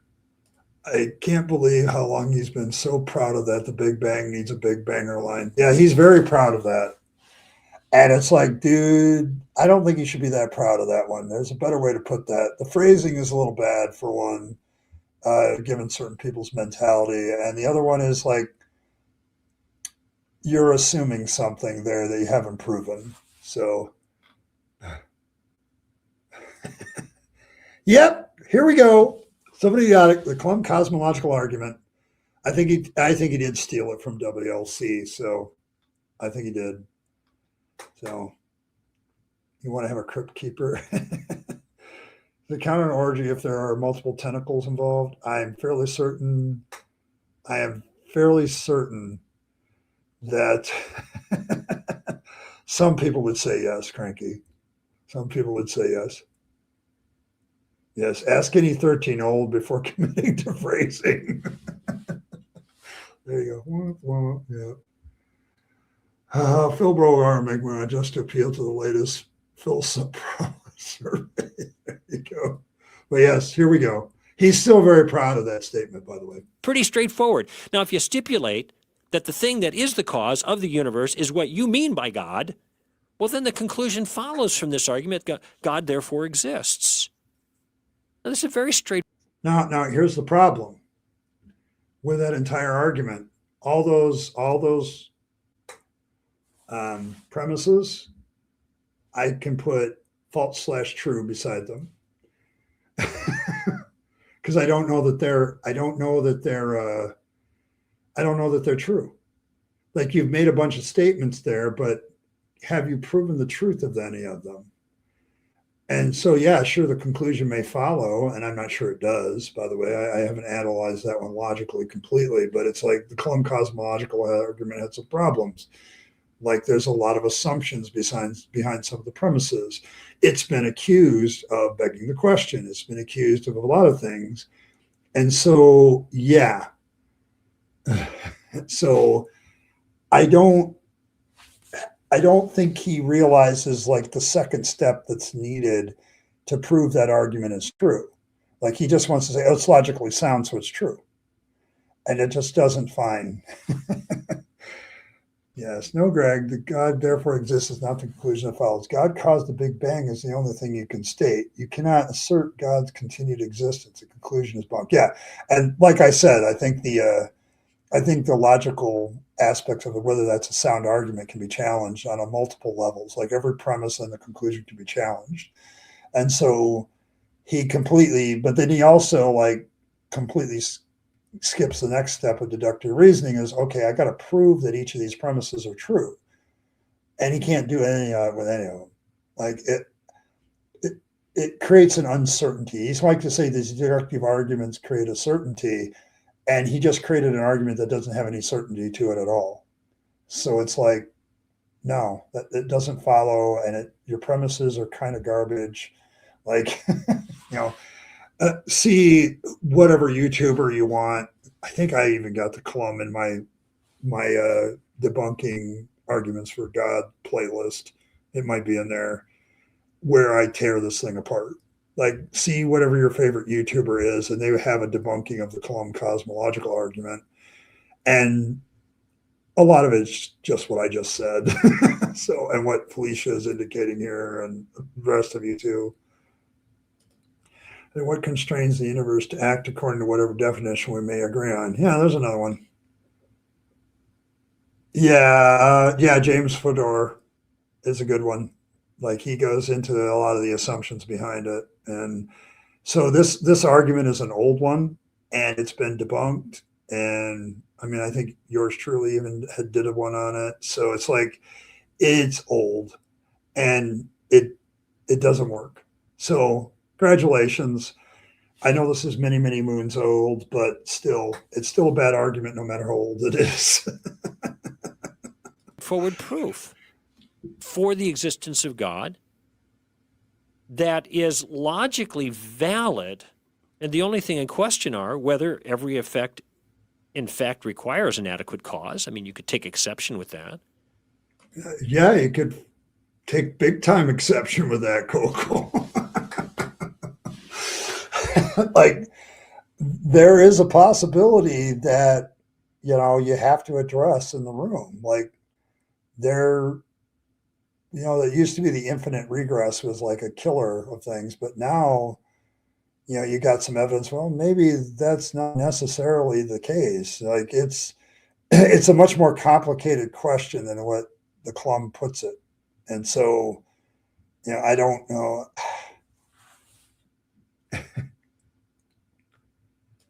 I still want to know why 20 years on, Koukl is taking as the universe's contained thing. Can he demonstrate the universe as a standalone object? Yes, exactly. So,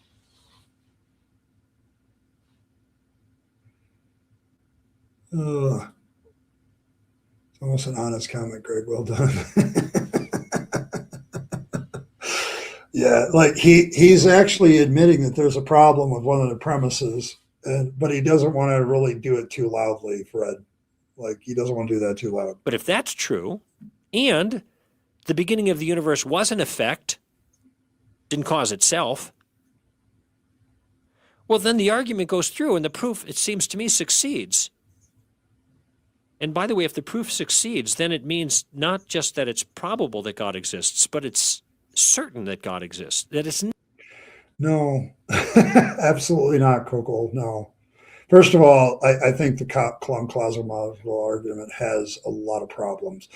And, if I may quote Christopher Hitchens, so what? Because you still haven't proven it's your particular God at the helm. Like you have a whole miles and miles to go before we sleep, even if what you say is true. Like you're still 100 gazillion light years away from proving it's your particular God. So yeah, that's a problem. That's a problem. So, necessary that he exists, and that's the nature of deductive proofs.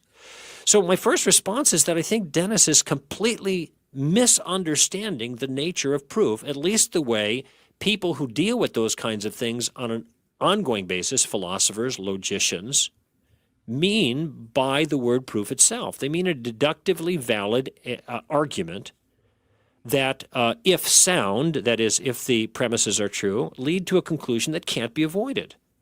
Now, can such a thing be offered regarding God? Of course it can be. well, it can be offered. Don't get me wrong. I've engaged all the offerings there, Greg. Um, it's just when I look at them closer and actually like apply the real rules of logic and reason and all that stuff and start to analyze the premises, a lot of them, in fact, all of them have fallen apart for me. All the classics have definitely fallen apart for me. And they fell apart for me long before I became an atheist. I recognized the problem of this kind of stuff a long time before I became an atheist. And that's the problem, I think, with a lot of Christians is they don't realize that there are some of us that look at this kind of crap and go, yeah, it's still a problem. So, yeah, it's stupid burns. Is that what burns an elder god's skin is stupid? Like, I know you guys avoid like brains of people that are dumb. So, is that why apologists are safe? Like, is that like, it's like, no, I'm. You can offer it all you want, but once again, I go back to the original discussion a little while ago of is the evidence good? Is it sound? Is it good? Is it truthful? Like, do you have these higher evidential standards and actually meet them with these kind of arguments? The answer is no. Like the problem with philosophical arguments and philosophy in general is like it's a thinking exercise, but I don't think it tries to prove anything really. Like it just like, hey, let's analyze our reasoning and see if it works. We have this question: can we get some theory out there, and then can we get some facts behind some of that stuff? And that's the real problem. Like whenever apologists do this, and you got to understand that this is an old video. Guess what? Koukl hasn't changed his mindset about this in over a decade. Like he's still using the same bullshit. He still does the same stuff. You look at his recent videos, he's still talking the same shit. And that's the problem. That's the problem.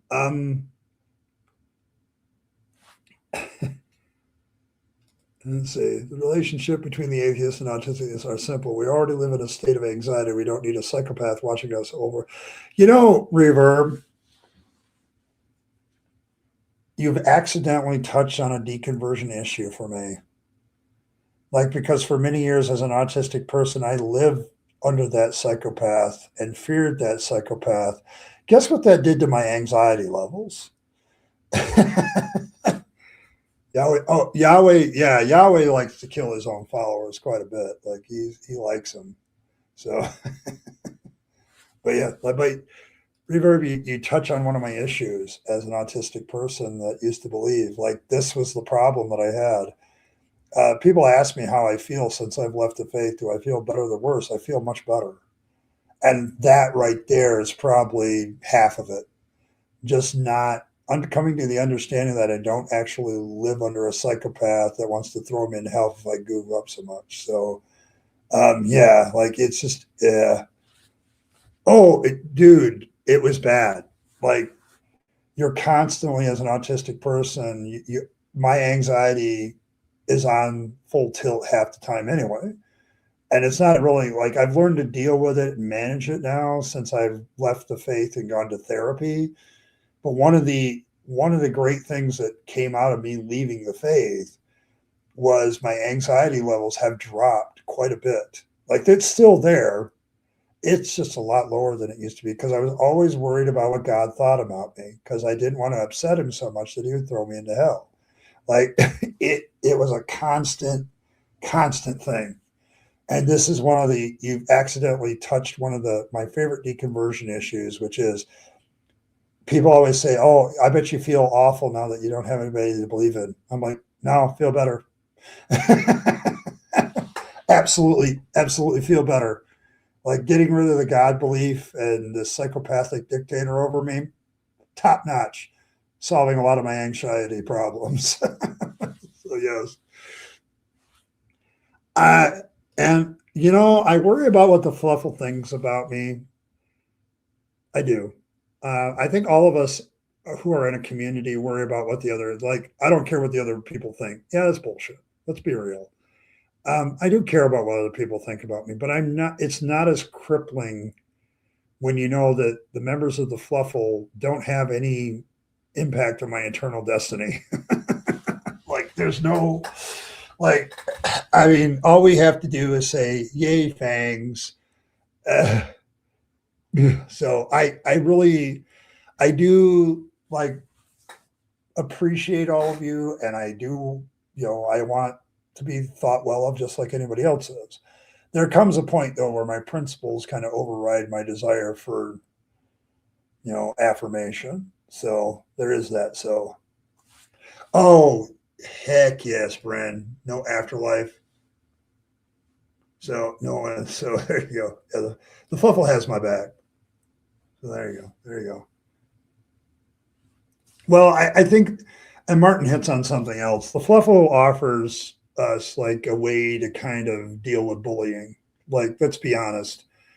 Between my autism, I get bullied a lot, mostly unconsciously about people because I don't react the same way as others, and so people just kind of like, oh, he's a bad person, and they get after me.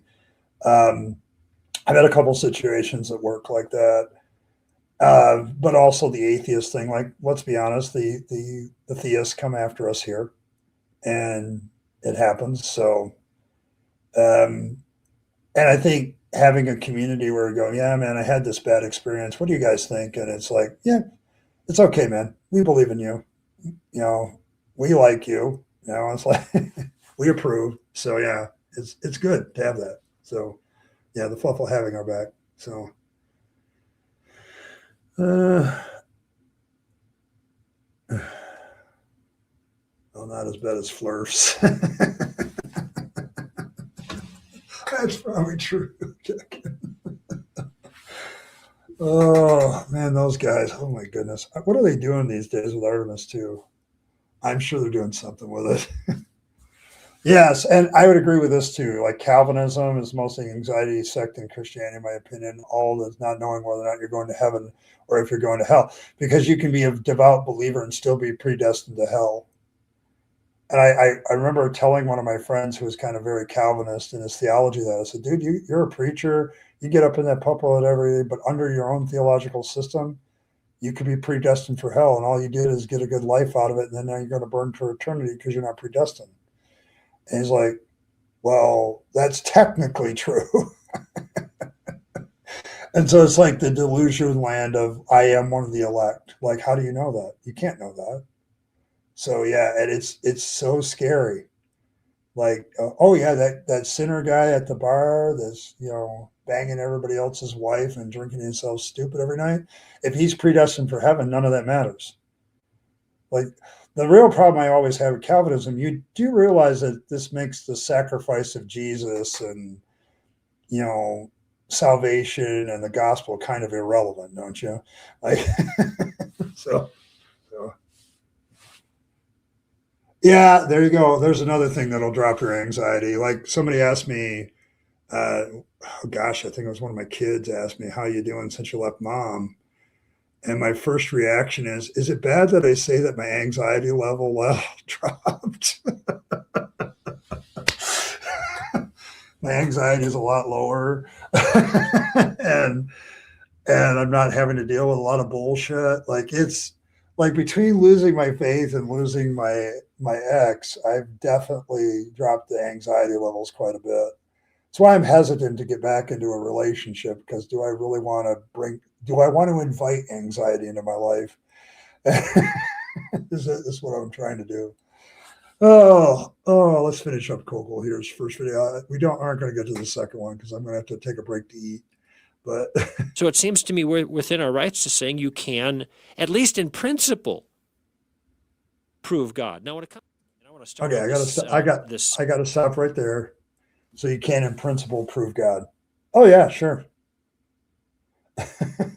But I don't think so. Yeah. Oh yeah, that's the other questions. Like, yeah, like this is weird with John Calvin because I've read the Institutes of Christian Religion cover to cover, the whole thing. And what was weird about him, he was absolutely assured that he was part of the elect, but his theology says you can't be sure. And somehow, the one thing I love about Calvinism, and love I'm putting in very big air quotes and being very, very sarcastic, um, is they're so assured that they're part of the elect, but their theology says you can't be sure because it's all about election. So, yeah, it's one of the weird things about Calvinism, Elizabeth, that really bothered me. It's like you guys do realize that's kind of inconsistent. Like you guys should have the most anxiety inducing lives of all because you don't know that you're part of the elect. Like you don't know. And so, what's his name, Earl? Yeah, maybe. Allegedly. Allegedly, his name was Earl. For legal purposes, we have to use the word allegedly. I just had an ex-lover slip into my DMs today. He opened it with, geez, you got fat. Oh, my goodness. Oh, I haven't seen those movies, but I heard that anxiety is nailed pretty well. Like a lot of the Inside Out stuff nails emotion pretty well. But yeah, like I don't know. I don't know what to do with that one, Earl. Oh, you got fat, huh? I don't see it. I don't know what he's seeing. But yeah, maybe we're talking about the legalities of poor Earl. Like her name, I killed Earl. We always have to add the word allegedly to that, like for legal reasons. So we have to do that. So I've said before, my mom doesn't want to talk about what it was like while she was a Calvinist. So it must have been very traumatic. Yeah, like it. You thought it was funny? Okay, well there you go. That's how I treat it. That's funny. It was good. It was a good joke. But yes.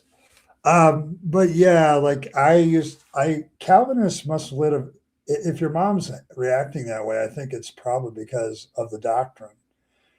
Like they want to say you have signs that you're saved or that you're part of the elect, but those aren't conclusive. So like Calvin gives like a list of things that you can pull out and kind of be sort of assured you might be a Christian. But his overall main theology is you can't be sure because God's a mystery. So, and the sovereignty of God's a mystery, which, holy crap, does Calvinism hide behind that one? Um, and so it ends up being very anxiety inducing because you can't really know if you're part of the elect. There might be signs that you're part of the elect, but you can't really know. And so, are you going to heaven or hell is a question that is constantly hanging over you. It's funny how they get after Arminians about the uncertainty of salvation. It's like, dude, you're worse on a practical level. So, uh, You had a nice guy, but you're glad he's still in Asheville. Okay, there you go. There you go. I like it because I didn't see the first one. I was likely missing stuff. Okay. Yeah, I think it's very trauma inducing, and I would respect her wishes. Like, you don't need to bring up unnecessary trauma unless she's really ready to do it. Like, I tell people that all the time. Like, if you have trauma according to your religion and you're not ready to talk about it with family members, don't make them. Yes. Well, because it all exists for them. Like, I've told people before, like, if you look at some of the doctrines of Calvin, because I have read it, I've read his books. I even read some of his commentaries on some things.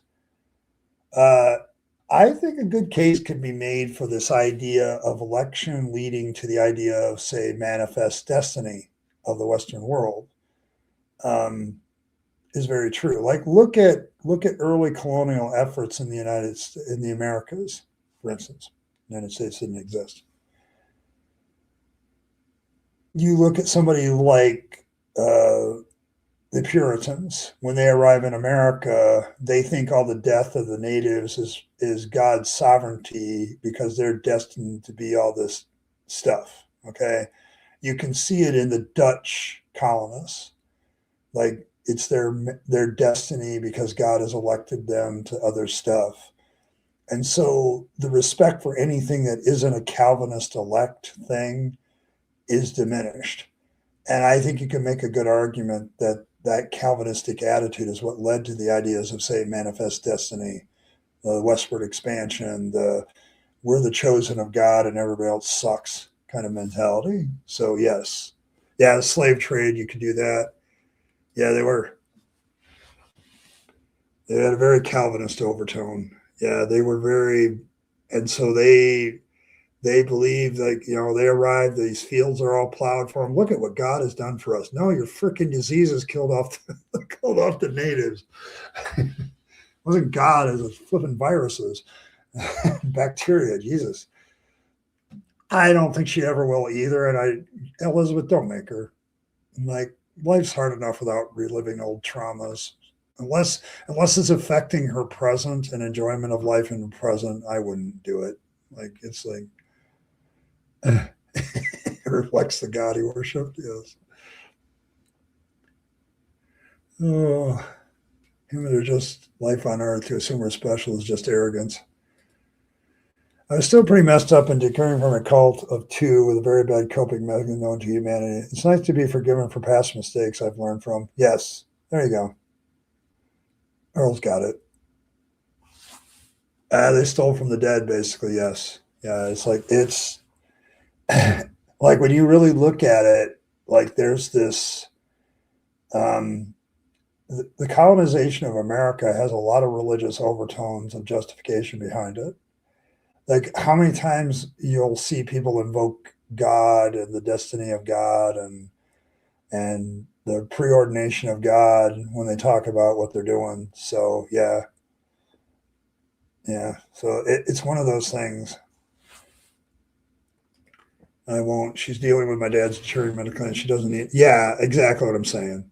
Like, yeah, exactly what I'm saying, Elizabeth. Don't bring it up. I wouldn't push her on it. If she brings it up, be a very, very attentive, empathetic, listening ear. That's the best advice I can give you because she needs that more than anything. Yeah, manifest destiny. Like, it's this idea that we're going to civilize the savages because we're the elect of God, come from Europe, where Christianity is the thing, and Christianity is the only true religion. So we're saving the pagans from themselves and all this other bullshit. Oh, good, good, yeah, good. So, yeah, be a very good listener if she ever does. But yeah, like, I remember thinking that because I was looking at, because when I was doing my political science degree, I happened to be studying some church history at the time about it, the church history of America, and then I was like looking at theological beliefs like Calvinism, and then I was looking at, and like, the language is very, very similar. Like it's the idea of election and manifest destiny. If you look at how they word things, it's very, very similar. And so, yeah, um, I don't know.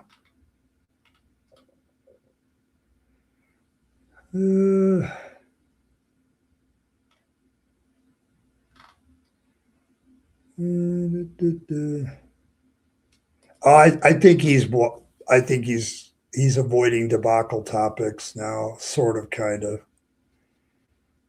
But like I listen to all the rumblings that come out of the Republican slash MAGA slash America First camp, and I don't know. There's a lot of them not all that happy with their orange God, their orange Jesus.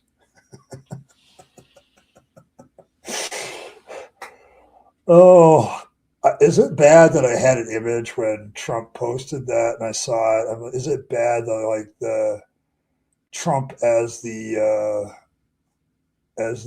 Jesus in Dogma came up like with the thumbs up and everything, the hip Jesus. It just popped into my head. I'm like, what the hell? So, oh my goodness, yeah. But yeah, like it. But yeah, there's not a like my I have a lot of I live in a Republican area of the state, and a lot of the Republicans around here are like, what the hell? Like, yeah, yeah, I know. I thought it was blasphemy against the hip Jesus to make it into Trump. Oh, yes, Buddy Christ, yes. I'm like, oh man, I shouldn't do that to Buddy Christ. I'm trying to post a picture of himself on the cross and claim it's yoga. Oh, that's great. That's awesome. Oh, gay Jesus. There's another good one. Yep. Well, yeah.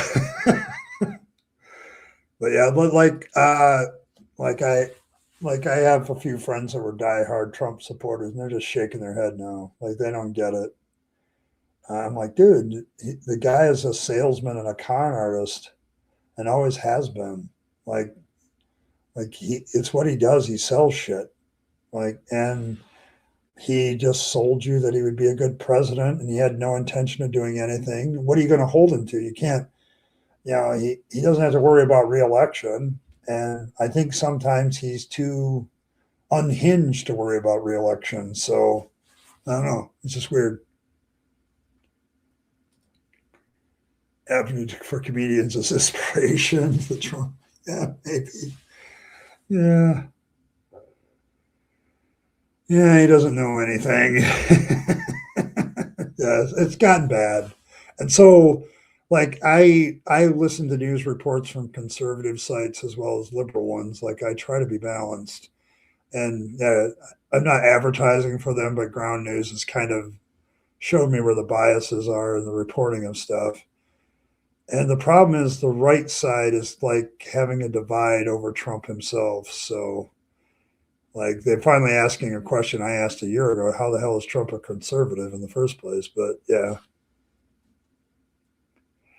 yeah, it's that's the problem, right? Like it. But the one thing I can take note of is that Trump has done in his actions to a point where some people are questioning it, and it's like on his own side. Like he's starting to get pushback from his own people. MAGA is divided. America First is divided. Like there's a lot of rumblings on that side of the aisle, and I kind of predicted it might happen just because of Trump's nature. Like it's the way he is. Sooner or later, he makes more enemies than friends. So you are too beautiful to be a fighter. Touches your no complete. Oh, it's a complete sentence. Yeah, I would pity him more if it was. You've been divorced for 8.5 years. How long have I been divorced? I'm trying to think. 2021 is September 21st. Oh, oh shit, it'll be 5 years this year. Let's get to September, it'll be 5 years. I think he will try to start World War III so there won't be a. He doesn't have a leg to stand on with that one. We have literally had elections in the middle of world wars before. Like World War II, we had elections. There was an election in, 1944, right in the middle of a world war. We've had elections in the middle of a civil war. So war is not a valid crisis excuse to not have an election. In fact, I don't think the United States has ever had. I mean, shit, we voted during the pandemic. Like, so, like, I don't know that there is a crisis level that would stop Americans from having the elections. And I think the Supreme Court, as conservative as it would have to acknowledge that. So, yeah, Major Taylor Greene is calling for his removal. Yeah, and FDR won by a landslide in the middle of World War II. So it's like, I don't think that he can use an excuse like that. Like he could try, but I noticed that the talk of not having the elections has kind of fallen off the radar. And I think it's because it's not a popular notion among Republicans. And he doesn't have Republican support on that. If they do that, then they'll be accused, oh, you can't win, so you're dropping it. And I think that would be a problem for them. So, and I don't think the Republicans want that. They want an election and they want a victory, and I don't think they're going to get it, but stranger things have happened. Like the Republicans thought they were going to get a red wave in the middle of Biden too, and they got a red trickle, kind of, sort of. It wasn't a tidal wave. It was more like a low 2-footer at the beach. So yeah, it wasn't what that says. So I keep my pulse on these things, Elizabeth. I do. I live in a red area of my state, so I hear the side talk from people when I go places, to the grocery store, or whatever, or I go to work, and Trump is not mentioned with a lot of affection anymore, like he was a year ago. So you got your name back a week later. Oh, there you go.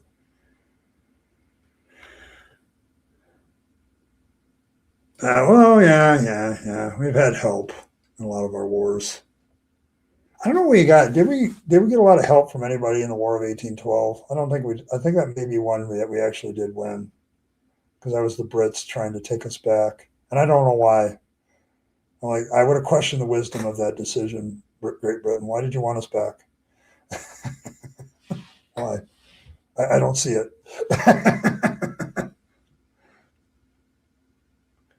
And anyway, the third term is impossible because the Second Amendment. Without FDR's 4 terms in office, yeah. Even though he won all the time, people wanted him, but yeah.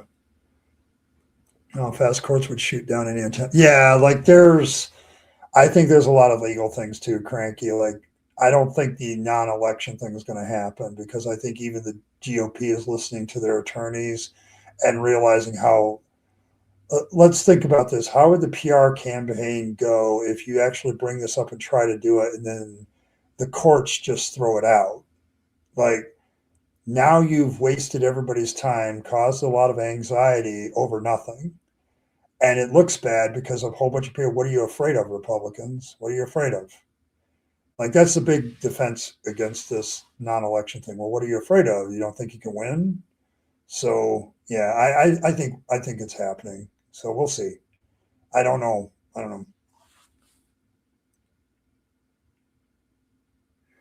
Yeah, I would give us the credit for being the cavalry riding to the rescue on that one. Although the real war was probably in the Soviet Union. Like, that's when you look at the massive scale of the war between the Soviet Union and the Germans, it's just huge compared to this. But without the second front, the Russians would have had a much harder time of it. So, but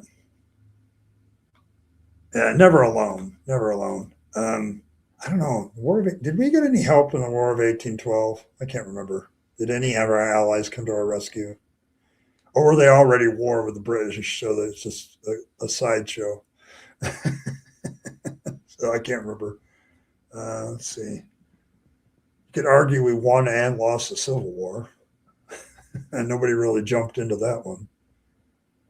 Because I know how that would have went. If somebody had attacked us during the Civil War, it'd be like two brothers that are fighting each other, and they just say, "What? What are you doing? What are you interrupting for?"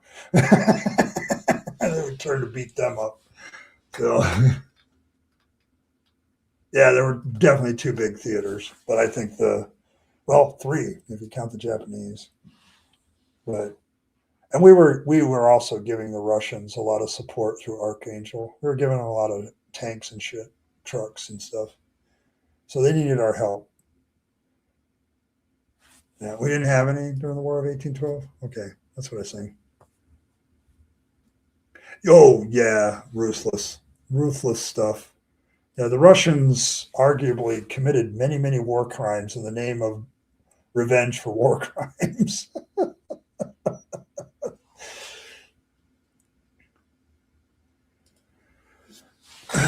Why does it have to be defended in philosophy, EO? Why shouldn't you defend belief philosophically as a valid concept? So yeah, like I don't lack of belief in gods is just a statement of fact to me. Like a person doesn't have a belief in any gods, just like you probably don't believe in Odin or Thor. You lack belief in Odin or Thor. Have you proven that philosophically? Once again, this trying to reverse the burden of proof on the atheists is just falling flat with me.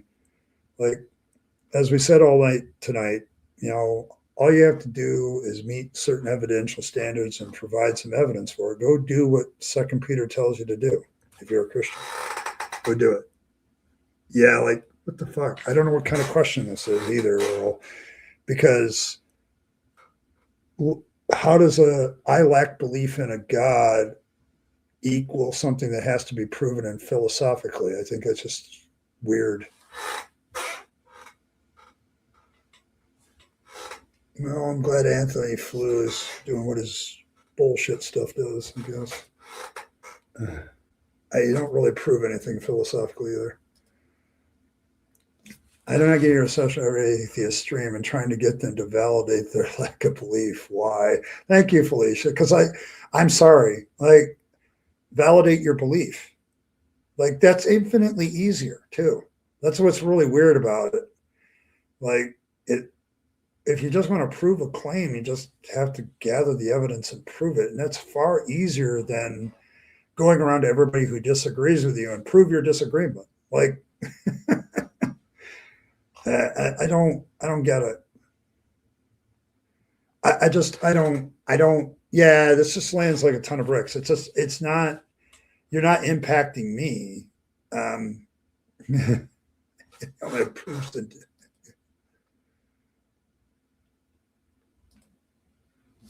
Because it's not accepted even among atheist philosophers as a valid definite. Because it's not a definition.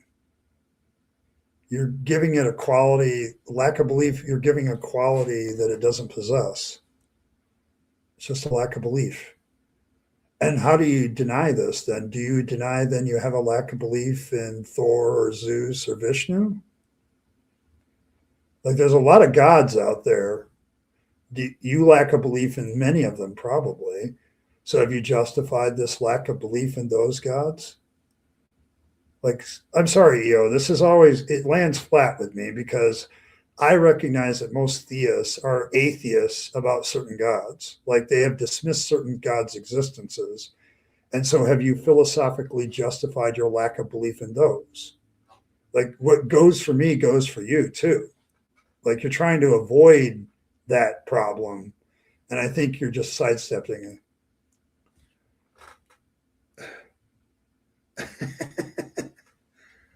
So there you go. Yeah, at bottom line, You believe in a God. I believe in one less God, one more God than you do. Like, I don't believe them. I don't, any of them. I don't believe in Vishnu. You don't either. I don't believe in Thor or Zeus as real, honest gods, and so do you.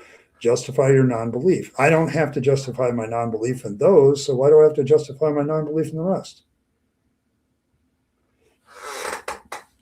Well, yeah, that's nice, but so what? Like, I'm saying a lot of so what, yo. I don't care. I don't care if something gets popular.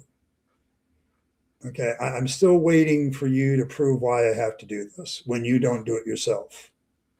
Like, you don't prove your non-belief in other gods that you don't believe in, but somehow I have to prove my non-belief as a philosophical concept. I don't even think this makes sense. This argument is just, it's kind of weird. It's kind of weird.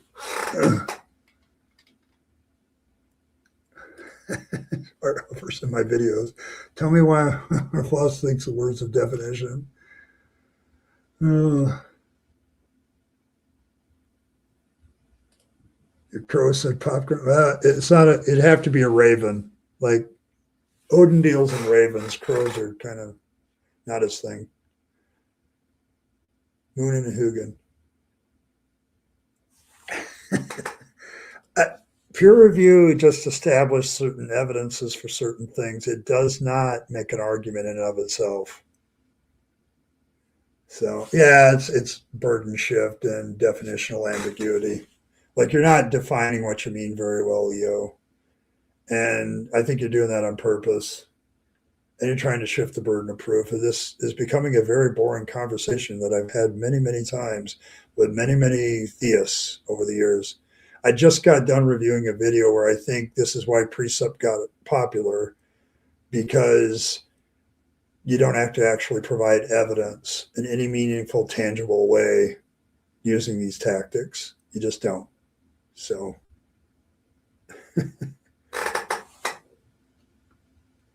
well, I don't know, Crank. The Ravens are evidence for Odin, unless they say nevermore.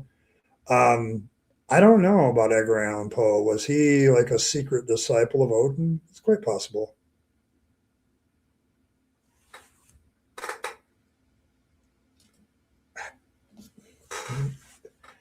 It's not a question of better. Neither one of them prove anything per se. Like, see, you're trying to. This is another tactic that atheists love to do. You give me two choices that I don't necessarily think I need to make. Like, I don't. If it's a Reddit level argument, okay, and you're saying it's a Reddit level thing, then why aren't you dismissing it too? Like, once again, I don't know what to do with you, EO, because I think sometimes you just like to do this because it gives you some sort of jollies.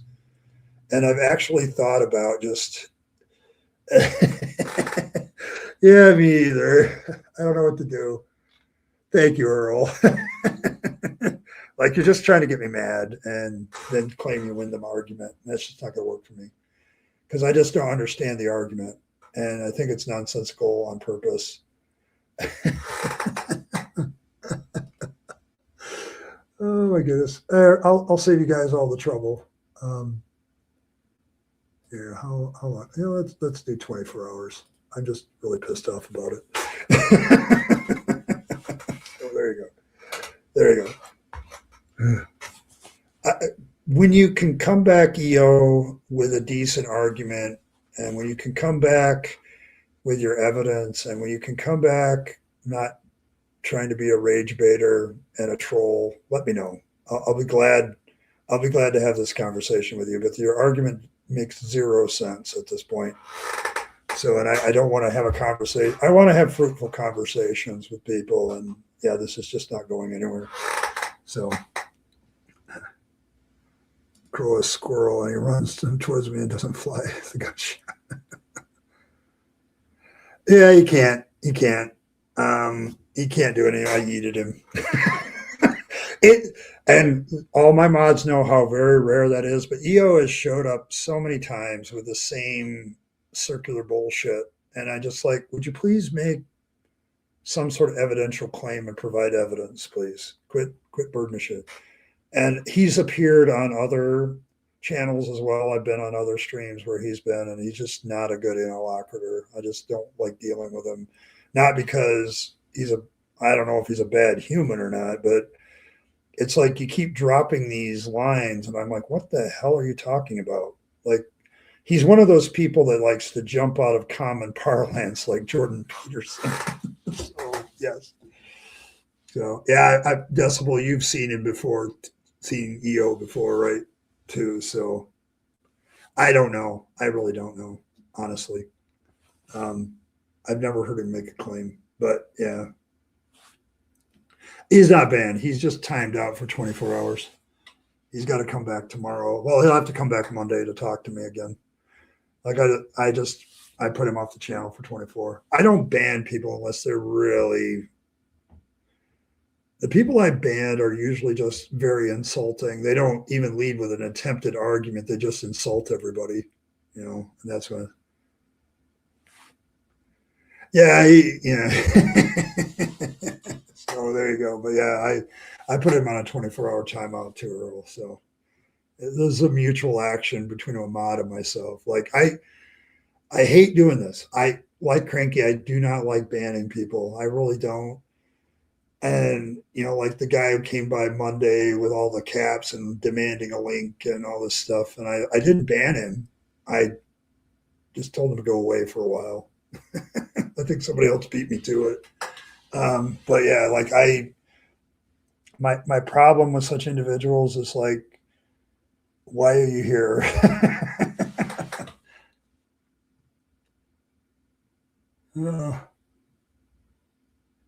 Okay. All right. Thank you. Oh, you banned him? Okay, fair enough. Yeah, you can always email me and plead his case. So you can always do that. Anybody who's ever been banned by me knows that they can always email me and ask for absolution from the Grandmaster of the Fluffle, and I'll let them back in. So you got to ask for absolution, though. I know that. Well, I've been accused of being too nice. It's just, I think with Felicia and myself, there's a kindred spirit between me and Felicia. I want to have good conversations about this stuff, and I really don't want to deal with pre-supper bullshit anymore. I'm done with it. I don't think pre-suppers realize how ineffective a tactic this is. I think it's just, I want to have good conversations. And I used to be a theist, so I'm very patient with theists a lot of times. But I've gotten to the point where I value myself and my own sanity and my own mental well-being, where I don't want to waste my time with fruitless discussions.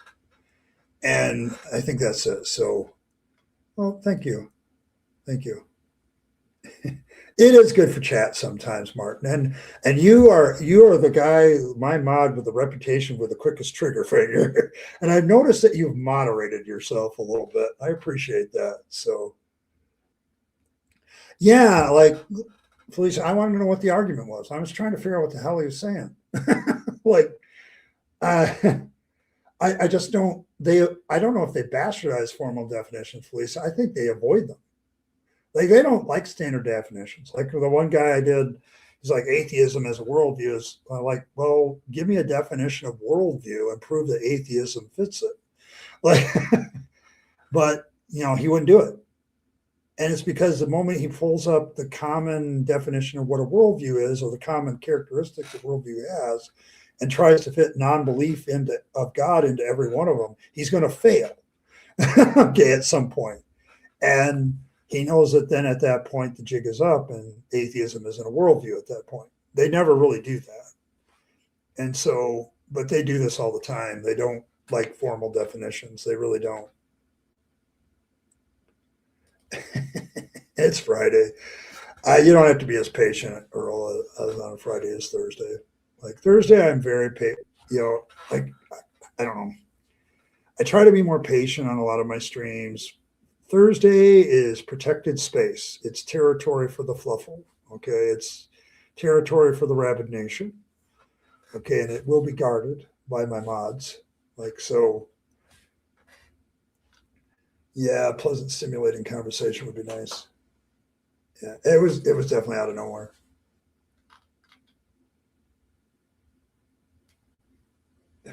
Me to tone it down. Yeah, EO has been everywhere. Like this isn't a just one time incident with EO. He's been on here before, and I know he's been all over the place on every stream. Like I don't know what's going on. So he's been lurking around here for a while. Like there's just Elizabeth. This is just it's a long running battle. Like there are some that come around. Like who was it the other one time for a while? There was some guy that had multiple accounts that was just lurking on everybody's stream and getting involved and being a nuisance. And like it seems like every couple of weeks it's a different person. So there you go. So there you go. Yeah, I don't know why. See, I don't know why people do this. Like to me, like I don't go to theist channels in their chat and make trouble. Like that's just not my style. I know some of you do, but I just don't. I don't feel that that's a value.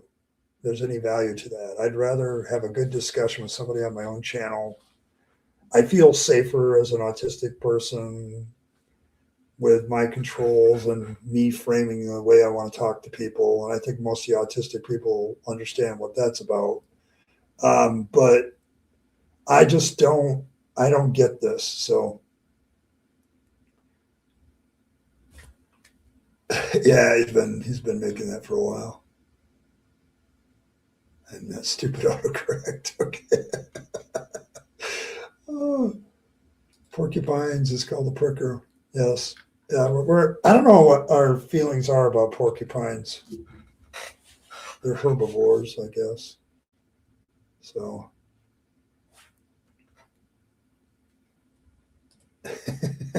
hard to discuss with people that agree with you. Where do you get your fun, Ed? The fluffle? Yes. Like, listen, I really hope this community grows into something where we can have fun together, we can talk about things, and we can have a good discussion about things. That's why the Discord too. You guys are fully welcome to use the Discord for discussions too. Like my whole thing, like the thing I recognized about the atheist community as a whole is we have a hard time actually building community. Like, like yeah, like me and Earl disagree on tons of shit, but we're still good friends. Like it's, and actually I've come her way sometimes. I think she's actually come my way a couple of times too. So it's the discussions, it's the disagreement rubbing against on each other where you grow as a person. Like this is why I miss so much good conversation sometimes is because a lot of my growth as a person is when I have a conversation with somebody and they get to me to think about stuff. And Earl's definitely done that for me. Like she's a wonderful sounding board sometimes. And when we get into discussions, we disagree with on stuff. And then I go think about it.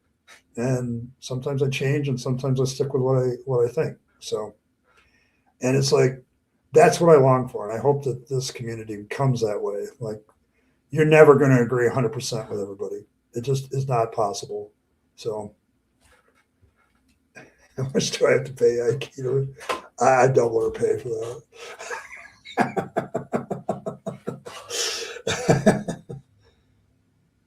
Yeah, I mean, I don't grow as a person, Earl, without disagreement. Like, and I think that's what's really problematic with me with some atheist channel. I think me and Felicia have kind of the same view here. There seems to be like a group think that happens on a lot of these atheist community places that I really hate.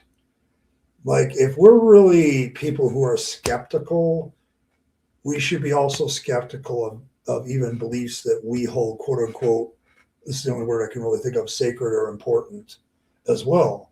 We should be allowed to have some disagreements on hot button topics and still see that as an avenue for growth. But I see a lot of times in the atheist community, we have atheist communities that it's all about complete agreement and lockstep. And I'm not sure that's helpful. So it's just not helpful to me. That's why I appear with other people sometimes that I disagree with. And sometimes I've done atheist video reactions where I disagreed with the person that made the video. So on some issues. So yeah, if we're skeptical, we should be allowed to be skeptical. Like if somebody proposes anything, like if it's a claim, it should be subject to skepticism. Okay. Yeah, you can share values. Like Earl, valid point. Like I can share values with everybody in this room. I don't have to necessarily like the thing with values and even virtue is how people apply it is going to be applied differently and it's going to have a different viewpoint. And so you're going to get different answers, even though you're applying the same values to the same situation, you might get a slightly different answer or maybe a very different answer depending on how they apply. So you disagree with the entire.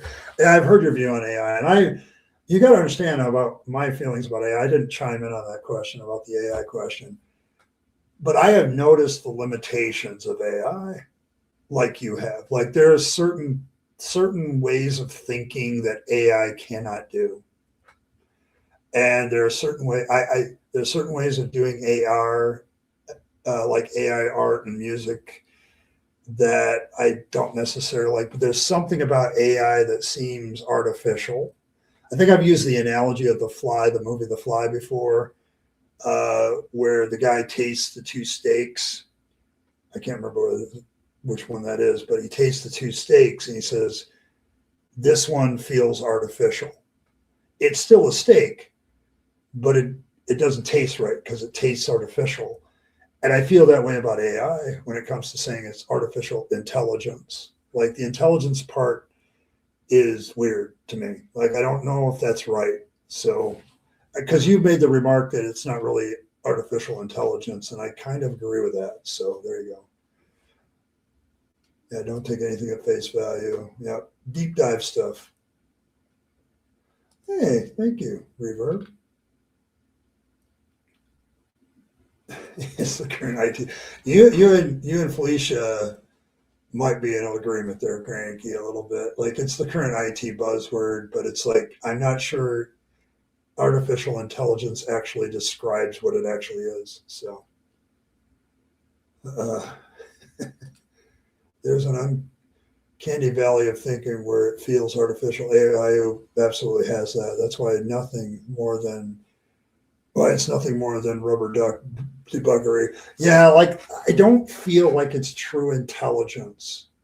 Okay, the more I use it. Don't get me wrong, it's a valuable tool. Like I have done some very valuable AI research because the AI can do things so much faster. And if I put in the proper parameters for what I want researched, it can give it to me that quick where it would have taken me hours to do that on my own. And I ask for sources, I make sure they document shit on a research topic, and it does it so much faster, and then I can just read through. It just saves me so much work.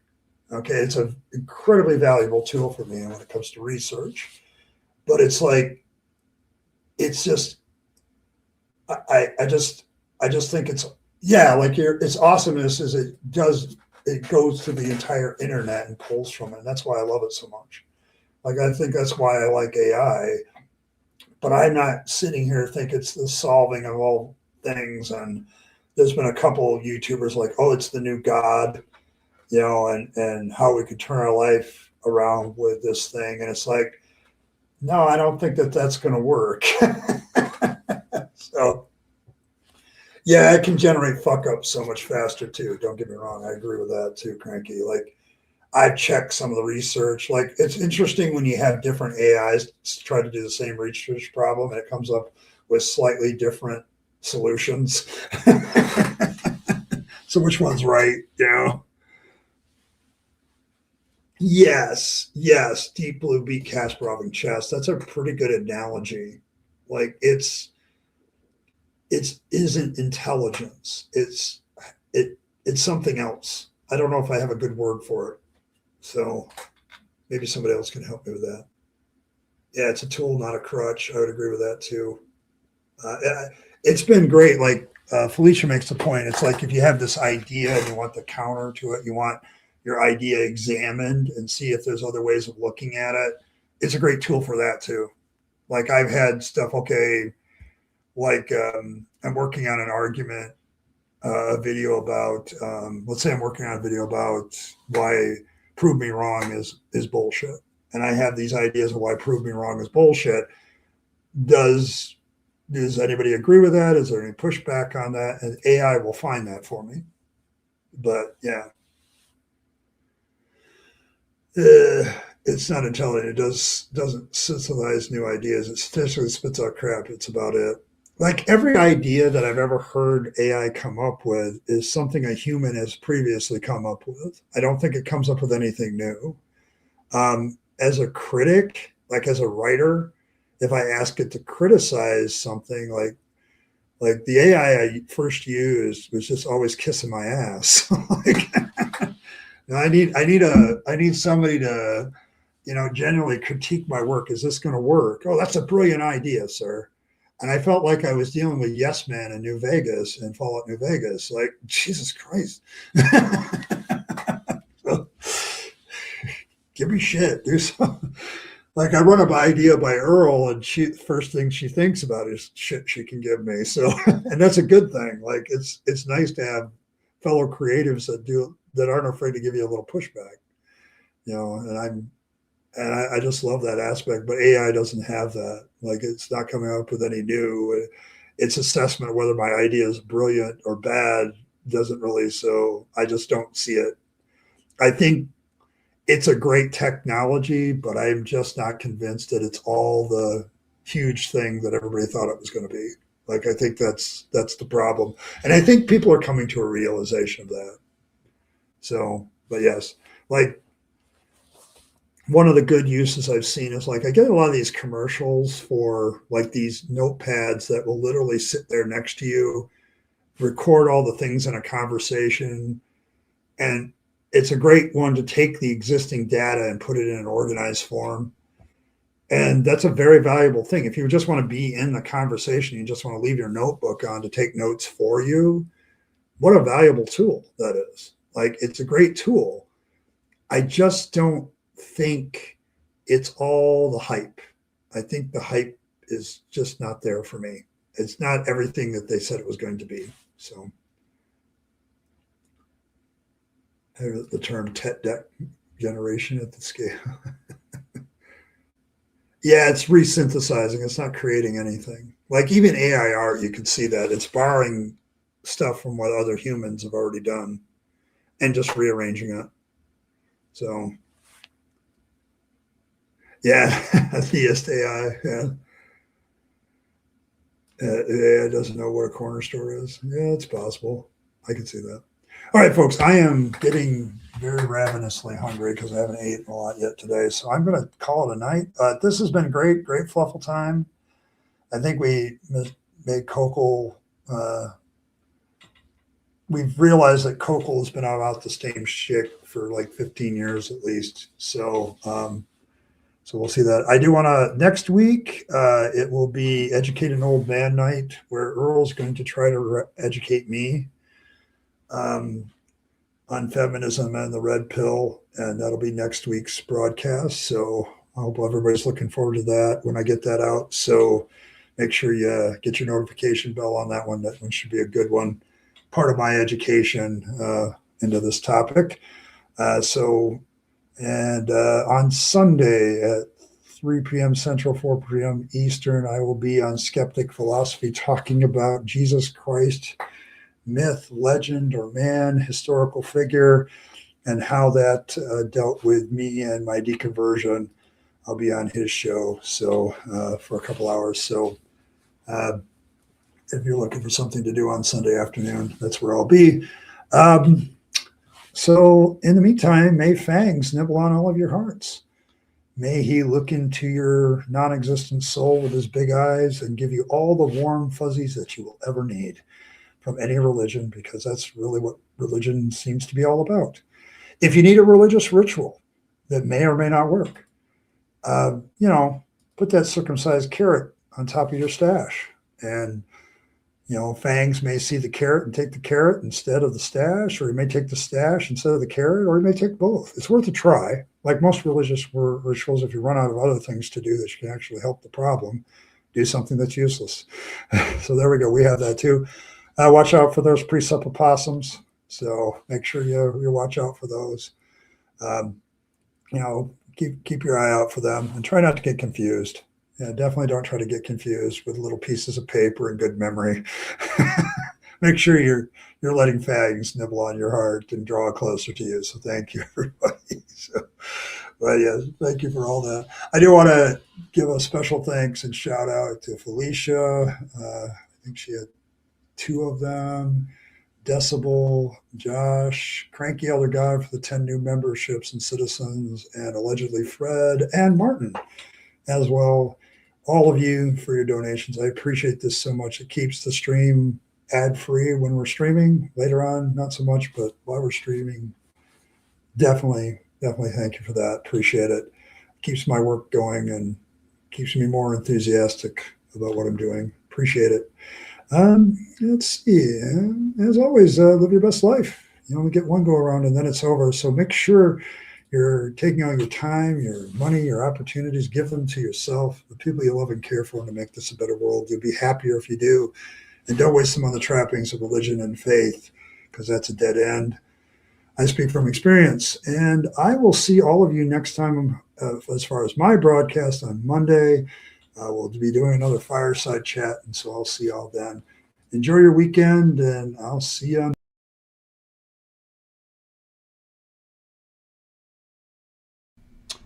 Hey, thanks for sticking around to the end to find out how you can support the channel better. Of course, there's always the normal notions of just hitting that like button, subscribe to the channel, hit your notification bell, and share the video with your friends and family that you think would be interested. That's always very appreciated. If you want to support the channel in a more tangible way, there's several options. You can super chat or super thanks in the comments or during a stream. Those are always very welcome. But you also can become a member of the channel. Members have certain perks like getting the videos early, things like that. They also have some good custom emojis during chat. So all of these things are good benefits to members, but they also support this channel and its work to continue to normalize atheism and deconversion, for which I'm very appreciative. It keeps me going, and it keeps me as a content creator being able to do more and more as a content creator. So if you choose those methods of support, thank you very much. And I appreciate you once again for staying to the end and listening to other ways that you can support the channel. Appreciate it. Thanks, and I'll catch you next time.